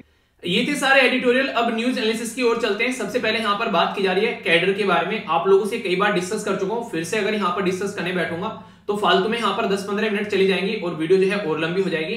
इसलिए थोड़ी सी रिक्वेस्ट है आप लोगों के लिए, यहाँ पर ये अलग से वीडियो मैंने अपलोड की थी न्यू आईएएस कैडर रूल के बारे में, इसको जाकर आप लोग एक बार देख लेना, ठीक है, जिसके चलते आप लोग चीजों को अच्छे से अंडरस्टैंड कर पाओगे। पूरा डिटेल में मैंने यहाँ पर इसके बारे में डिस्कस किया है, ठीक है। तो कोई कंफ्यूजन आप लोगों को नहीं होगा, वरना बार बार मुझे कोई दिक्कत नहीं है, मैं तो और फायदा ही है, मैं तो रिपीट कर दूंगा जरा सी देर में बैठकर, पर इंपॉर्टेंट जो टाइम है वो आप लोगों का बर्बाद हो जाएगा। तो इसलिए रिपीटिशन से मैं कोशिश करता हूं कि बचता हूं, ताकि जो चीजें हैं वो आप लोगों को प्रॉपर वे में अंडरस्टैंड हो जाएं, और कोशिश ये करता हूं कि आप लोगों का टाइम भी ज्यादा वेस्ट नहीं हो, ठीक है। इसलिए अलग से टॉपिक बना दिया कि नए स्टूडेंट भी अगर कोई आ रहा है तो उसको भी प्रॉपर इंफॉर्मेशन मिल जाए, तो ये अलग से वीडियो बना दी थी, ठीक है। यहां पर अगर बात करें तो प्रेसिडेंट रामनाथ कोविंद जी के द्वारा बोला गया कि हमारी कंट्री ने काफी बड़ा रोल प्ले किया कोविड-19 को टैकल करने में। तो यहाँ पर इनके द्वारा जो मैसेज दिया गया है रिपब्लिक डे के उपलक्ष्य में, तो उसमें इनकी स्पीच की कुछ बातें यहाँ पर बताई गई है। तो अभी हम लोग अपनी कंट्री में 73rd जो अपना रिपब्लिक डे सेलिब्रेट कर रहे हैं, तो उसी के चलते इनके द्वारा ये सारी बातें बोली गई है, ठीक है। देखिए हमारी कंट्री आजाद हुई थी 1947 में, ठीक है। फिर यहाँ पर हम लोगों ने क्या किया, उसके बाद में संविधान हम लोग जनवरी में लेकर आए, ठीक है, प्रॉपर वे में जब हम लोगों ने इंप्लीमेंट किया। तो इसलिए स्वतंत्रता दिवस आगे चल रहा है और गणतंत्र दिवस थोड़ा पीछे चल रहा है, ठीक है। तो ये याद रखिएगा, कंफ्यूजन आप लोग को नहीं होना चाहिए। नेक्स्ट यहाँ पर बात की जा रही है जनरल विपिन रावत साहब, कल्याण सिंह, इन सबको पद्म विभूषण मिले। तो ये इंपॉर्टेंट क्वेश्चन आप लोगों के लिए यहाँ पर बन जाएगा। कुछ बेसिक इंफॉर्मेशन मैं आप लोगों को यहाँ पर बताने वाला हूँ। इसी के साथ में ओलंपिक के जो ओलंपिक के यहाँ पर विनर थे नीरज चोपड़ा, गोल्ड मेडलिस्ट, ठीक है, तो उनको भी यहाँ पर नवाजा गया है अभी यहाँ पर। इसी के साथ में यहाँ पर और भी कई सारी पर्सनैलिटी है, ठीक है, अवनी लेखरा, सिंगर सोनू निगम, इनको सबको पद्मश्री यहाँ पर दिया गया है, ठीक है। तो ये कुछ बातें हैं जिसके बारे में याद रखिएगा। पूरी की पूरी लिस्ट जो है यहाँ पर मैंने किस किस को कौन कौन से अवार्ड मिले हैं सारे टेलीग्राम पर प्रोवाइड करा दूंगा, ताकि आप लोगों के माइंड में कोई भी कंफ्यूजन देखने को नहीं मिले। तो डिटेल में सारी लिस्ट में आप लोगों को प्रोवाइड करा दूंगा, ठीक है, ये आप लोगों के लिए अच्छा रहेगा, ओके। बाकी पद्म अवार्ड के बारे में याद रखिएगा, यहाँ पर जीएस पेपर 2 के अंदर आप लोगों को देखने को मिल जाते हैं। पद्म अवार्ड है 26 जनवरी पर यहाँ पर दिए जाते हैं। 1954 में इनको बनाया गया था। ऑब्जेक्टिव ये था कि किस तरीके से पब्लिक सर्विस देश के लिए कौन क्या क्या काम कर रहे हैं और किसी फील्ड में क्या क्या एक्सीलेंस देखने को मिल रहा है, उस फील्ड में इनको 3 कैटेगरी में डिवाइड किया गया। पद्म विभूषण सबसे ऊपर होता है, पद्म भूषण उसके नीचे और पद्म श्री सबसे नीचे आप लोगों को देखने को मिलेगा। कोई भी एक्सेप्शनल और डिस्टिंग्विश कुछ ऐसी सर्विस दी देश के अंदर में जो कि यहाँ पर हम लोग रिकॉग्नाइज कर सकते हैं, डिस्टिंग्विश सर्विस हायर कैडर के लिए या फिर डिस्टिंग्विश सर्विस, तो ये 3 कैटेगरी में इनको डिवाइड किया जाता है। अगर यहाँ पर बात करें तो ये आप लोगों को यहाँ पर डिसिप्लिन कौन कौन से रहते हैं जिनमें दिया जाता है, art, social work, public affair, engineering, ये सारी चीजों में, इंडस्ट्री, मेडिसिन, ये सब में आप लोगों को नॉर्मली अवार्ड दिए जाते हैं। एलिजिबिलिटी जो होता है यहाँ पर बिना किसी रेस कास्ट सबसे ऊपर उठकर देखा जाता है। और यहाँ पर जो सिलेक्शन कमेटी होती है वो यहाँ पर प्राइम मिनिस्टर मोदी जी के द्वारा यहाँ पर कॉन्स्टिट्यूट की जाती है हर साल। तो जिसके चलते इनके द्वारा रिकमेंडेशन दी जाती है और जो अवार्ड है वो डिस्ट्रीब्यूट किए जाते हैं प्रेसिडेंट ऑफ इंडिया के द्वारा। तो ये इंपॉर्टेंट फैक्ट है जो कि आप लोग याद रखिएगा, ठीक है। बाकी सारे अवार्ड की लिस्ट जो है वो टेलीग्राम पर आप लोगों को मिल जाएगी, उनको जाकर आप लोग देख लेना, कोई भी टेंशन नहीं रहेगी, सारी रिवाइज हो जाएगी आप लोग, ठीक है, time to time. Supreme Court ने इलेक्शन कमीशन से पूछा कि भाई साहब क्या चल रहा है, ये फ्री में ये दे देंगे, कोई साइकिल दे देगा, कोई फोन दे देगा, वो चल देगा, ये चल क्या रहा है, इस पे रेस्पॉन्स आना चाहिए। तो सुप्रीम कोर्ट ने यहाँ पर इलेक्शन कमीशन गवर्नमेंट से रेस्पॉन्स मांगा है कि इरेशनल फ्रीबीज, कोई बोले कि मैं आते ही सबको आईफोन बांट दूंगा, पॉसिबल है कैसा बांटना, पर लेकिन बोल दिया लोगों को लुभाने के लिए, बाद में कुछ हो रहा है तो वो एक अलग बात है, तो इनसे थोड़ा डिस्टेंस बनानी चाहिए, ऐसा बोला गया, ठीक है। 8 साल की बच्ची के साथ में यार रेप, यहाँ पर 2 को अभी गिरफ्तार किया गया, काफी बड़ी बात यहाँ पर आप लोगों को देखने को मिलती है। ऐसे घिनौने अपराध जब यहाँ पर निकल कर आते हैं तो एक तरीके से सोसाइटी को ये दिखा दे कि किस डायरेक्शन में सोसाइटी जा रही है, तो ये काफी गलत है। तो सेक्शन 363 यहाँ पर किडनैपिंग के बारे में और सेक्शन 376 यहाँ पर रेप का, यहाँ पर इंडियन पिनल कोड का इनके ऊपर केस लगा है। तो देखते हैं अभी क्या कंडीशन है, पर लेकिन बहुत ही इरिटेशन होती है यार सुनकर, रियलिटी बता रहा हूं आप लोगों को। जूही चावला जो है उनके ऊपर चार्ज लगाया गया था 20 लाख का, क्योंकि उन्होंने कुछ कमेंट किए थे 5G के ऊपर कि 5G ऐसे करेगा, 5G वैसे करेगा। तो यहाँ पर हाईकोर्ट ने बोला कि फालतू में टाइम वेस्ट करने आ गई हमारा, तो 20 लाख का चार्ज लगाया था, अभी इसको घटाकर 2 लाख का कर दिया, तो थोड़ी सी राहत इनको दी गई है। ये कुछ ब्रेव हमारे जो एक तरीके से योद्धा हैं उनको यहाँ पर गैलेंट्री अवार्ड दिए गए। यहाँ पर नीरज चोपड़ा का भी यहाँ पर नाम है, ठीक है। तो परम विशिष्ट जो सेवा मेडल यहाँ पर मिला है, इसके बारे में याद रखिएगा, आप लोगों को बेसिक इन्फॉर्मेशन होनी चाहिए। हमारी कंट्री में जब गैलेंट्री अवार्ड के बारे में बात करते हैं तो एक तो वोट टाइम होते हैं और एक होते हैं पीस टाइम। वो टाइम में पदम जो परमवीर हो गया, ठीक है, महावीर हो गया और वीर चक्र हो गया। तो परमवीर सबसे ऊपर होता है, ठीक है, क्योंकि वीरता का इनके द्वारा अपना एक तरीके से उदाहरण दिया गया है। तो इसमें सबसे ज्यादा हो गया परमवीर, इधर अशोक चक्र सबसे बड़ा हो गया, फिर कीर्ति चक्र और फिर शौर्य चक्र। तो ये याद रखेगा, जिसके बारे में आप लोगों से क्वेश्चन बन जाते हैं, ठीक है। कई बार क्वेश्चन आप लोगों से पूछ जाते हैं, इनके बारे में आप लोग याद रखिएगा। तो ये सारे मैंने आप लोगों को यहाँ पर भी बता दिए, ठीक है, बेसिक चीजें। आगे चलते हैं, यहाँ पर अभी बात करें तो इन्वायरमेंट इंपैक्ट एसेसमेंट के बारे में बात की जा रही है, खासकर अंडमान निकोबार वाले एरिया में बोला गया है, उसमें इनएक्यूरेसी और प्रोसीजर वोलेशन देखने को मिल रहे हैं। वहां पर डेवलपमेंट के करने के चक्कर में इन्वायरमेंट इंपैक्ट एसेसमेंट ढंग से नहीं किया जा रहा है। अगर ये ढंग से नहीं किया जाएगा तो लोकल एरिया में काफी सारी दिक्कतें देखने को मिल जाएगी, ठीक है। बाकी यहाँ पर सुडोकू आप लोगों के सामने इसको अटेम्प्ट कीजिएगा। बाकी पुतिन साहब जो है वो बोले जा रहा है उनके द्वारा कि यहाँ पर मतलब लग रहा है कि वो यूक्रेन को अपने कंट्रोल में ले लेंगे। तो इसी के चलते जो बाइडेन जो है और वेस्ट पूरा जो है वो यूनाइट हो गया है, क्योंकि वो चाहते हैं कि उसको बेसिकली पुतिन अपने कंट्रोल में न ले। तो एक अलग थिएटर कमांड यहाँ पर चल रही है, आगे फिर आएगा, फिर एडिटोरियल डिस्कस कर लूंगा। ऑलरेडी मैंने आप लोगों को कई सारी बातें बताई थी। रशिया के बारे में बात की है, रशिया यूक्रेन के बॉर्डर पर मिलिट्री एक्सरसाइज कर रहा है, तो देखते हैं क्या होता है। बाकी पुतिन के खिलाफ लड़ने वाले एक अकेले पर्सनैलिटी है यहाँ पर अलेक्सी नवेली। तो यहाँ पर इनके आसपास वाले लोगों को टेररिस्ट करार दिया जा रहा है, यानी कि ताकि कंट्रोल किया जा सके चीजों को। और बुर्किना फासो के प्रेसिडेंट को छोड़ दो, यूएन ये बोल रहा है। ये सारी बातें मैं ऑलरेडी आप लोगों से डिस्कस कर चुका हूं। एक और छोटी सी बात यार, थोड़ा सा पेशेंस रखा करो, जब पूरी वीडियो आप लोग देख ही लेते हो तो थोड़ा सा ये आंसर देखकर भी जाया करो वीडियो के एंड में, क्योंकि कई सारे बच्चे ऐसे हैं जिनको ये लगता है ये सारी चीजें पता ही हैं। तो कोशिश किया करो कि रिवीजन अपना जरूर किया करो। तो ये आंसर देखोगे तो आप लोग लंबे समय तक चीजों को याद रख पाओगे। 5 मिनट में आप लोगों का रिवीजन हो जाता है सारा, ठीक है। बात की जा रही है सारथी के बारे में। एक मोबाइल ऐप जो है वो किसके द्वारा लॉन्च किया गया था? Ministry of education, reserve bank of India, security and exchange board of India या मिनिस्ट्री ऑफ फाइनेंस? मेरे आंसर बताने से पहले एक बार अटेम्प्ट कर देख लिया करो, उसके बाद में आंसर देखा करो कि कितना याद है आप लोगों को। तो आंसर क्या है यहाँ पर? आंसर है इसका सी, ठीक। सी का मतलब क्या है? Security and exchange board of India. तो इसके बारे में याद रखिएगा, आर जो है यहाँ पर बेसिकली रुपी का सिंबल बना देंगे यहाँ पर। और अभी आप लोगों को पता होना चाहिए, जो सेबी है जिसको बोलते हैं security and exchange board of India, हमारी कंट्री में एक स्टैट्यूटरी बॉडी है जो कि यहाँ पर सिक्योरिटी मार्केट यानी कि स्टॉक एक्सचेंज के ऊपर ध्यान रखती है। और अभी इसके द्वारा ये देखा गया कि नॉर्मली बड़ी बड़ी कंपनी इन्वेस्टमेंट करती थी यहाँ पर, अभी इंडिविजुअल पर्सन भी उसके अंदर इन्वेस्टमेंट कर रहे हैं। तो उसको सही तरीके से सही नॉलेज प्रोवाइड कराने के लिए अवेयरनेस के पॉइंट ऑफ व्यू से यहाँ पर इसके द्वारा ऐप लॉन्च किया गया है, जिसका नाम रखा गया यहाँ पर सारथी। एक तरीके से आप लोगों ने सुना होगा महाभारत में तो अर्जुन के सारथी बने थे कृष्ण जी, तो रास्ता दिखाने वाला। तो ये एक तरीके से ऐसा ऐप होगा जो कि रास्ता दिखाएगा किसके बारे में, किसी को केवाईसी अपडेट करनी है, ठीक है, ट्रेडिंग करनी है, सेटलमेंट करना है, या फिर म्यूचुअल फंड में इन्वेस्ट करना है, या फिर कोई भी मार्केट में डेवलपमेंट प्रोसेस के बारे में इंफॉर्मेशन, या फिर कोई भी किसी को चिंता है, कोई टेंशन है, किसी की कोई प्रॉब्लम है, किसी का सोल्यूशन उसको यहाँ पर देखने को मिलेगा रिड्रेसल मैकेनिज्म के थ्रू। तो काफी इंपॉर्टेंट है यहाँ पर, ये आंसर इसका सी हो गया, ठीक है। आगे चलते हैं, नेक्स्ट इंपॉर्टेंट क्वेश्चन बनता है ग्लोबल हंगर इंडेक्स से, जिसका शॉर्ट फॉर्म में GIH आप लोग बोलते हैं, GHI। तो यहाँ पर इसमें हमारी कंट्री की रैंक, तो यहाँ पर 94, 98, 99 या 101 सही आंसर क्या है? तो सही आंसर यहाँ पर इसका क्या, आप लोग अटेम्प्ट कीजिए फिर बताता हूं क्या है आंसर। सही आंसर है सही डी, ठीक है। तो ये याद रखिएगा, हमारी कंट्री की जो रैंक थी यहाँ पर 101 थी। हालांकि जो रैंक थी 2020 में वो 94 थी, इसके बाद में अभी गिरकर जो है 101 हो गई है 116 कंट्री में। तो नीचे से टॉप किया हम लोगों ने, ऐसा आप लोग बोल सकते हैं। तो काफी अलार्मिंग कंडीशन है हमारे देश में कई सारी चीजों को लेकर, खासकर भुखमरी को लेकर, इन सब चीजों को लेकर। तो इसके ऊपर हम लोगों को काम करना चाहिए, ऐसा यहाँ पर बताया जाता है। तो हंगर इन इंडिया काफी ज्यादा खतरनाक है, बोला जाता है कि काफी सारे बच्चों की डेथ होती है यहाँ पर, जिसके चलते इश्यूज देखने को मिलता है। एक और इंपॉर्टेंट क्वेश्चन है यहाँ पर ईट राइट इंडिया मूवमेंट के बारे में। तो ये ऑर्गेनाइज कराया गया food safety and standard authority of India के द्वारा।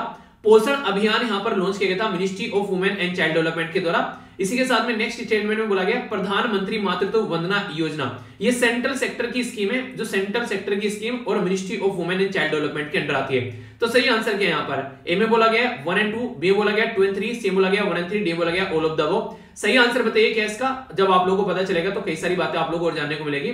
तो सही आंसर है इसका ए, यानी कि 1 and 2। ईट राइट मूवमेंट जो है यहाँ पर, ये आप लोगों को सही है बिल्कुल। यहाँ पर जो food safety and standard authority of India के अंदर आप लोगों को देखने को मिलेगा पोषण अभियान, ministry of women and child development और प्रधानमंत्री मातृत्व योजना। तो इसके बारे में आप लोग यहाँ पर देखते हैं, ठीक है।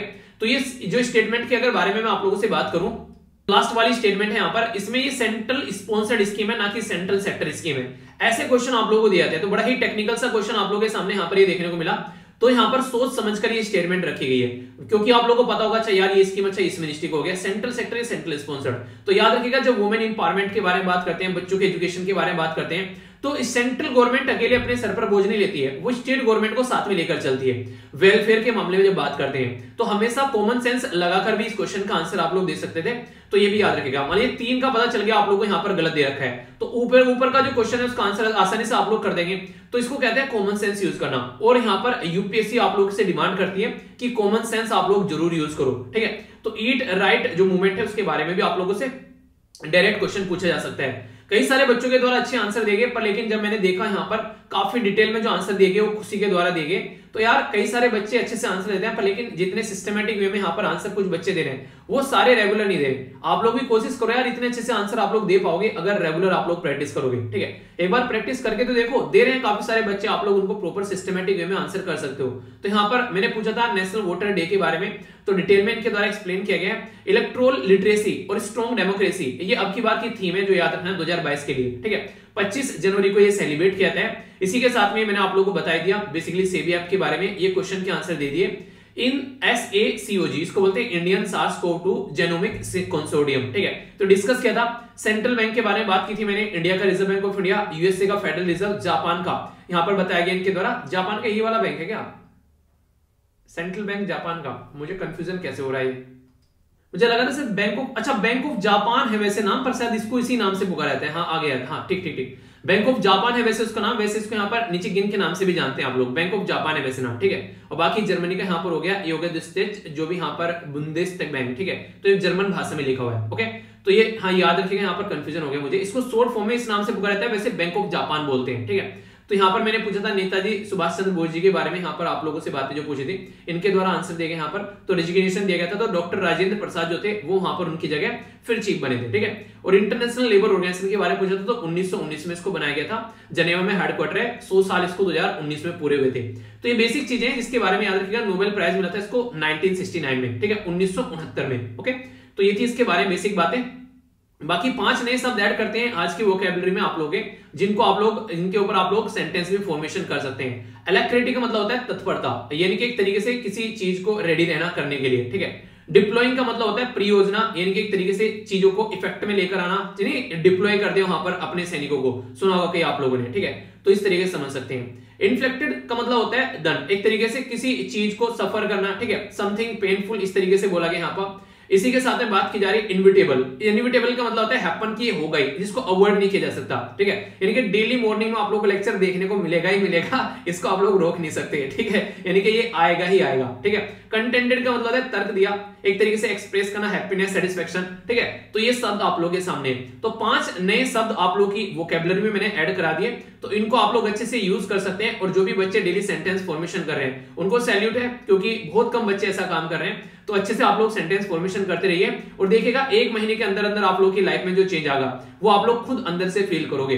यार लेक्चर अगर रेगुलर आप लोग देख रहे हो ना, अपनी लाइफ में आप लोग देखना, जिस दिन से आप लोगों ने देखने स्टार्ट किए हैं लेक्चर, और आज की डेट में आप लोग चेक करिएगा आप लोगों की लाइफ कहां पर पहुंच गई है। बहुत बड़ा चेंज आप लोगों को अपनी लाइफ में नजर आएगा, तो उस चेंज को काउंट करते रहिए और जिंदगी ऐसी आगे बढ़ती रहेगी। फीडबैक देकर जरूर जाना लेक्चर कैसा लगा।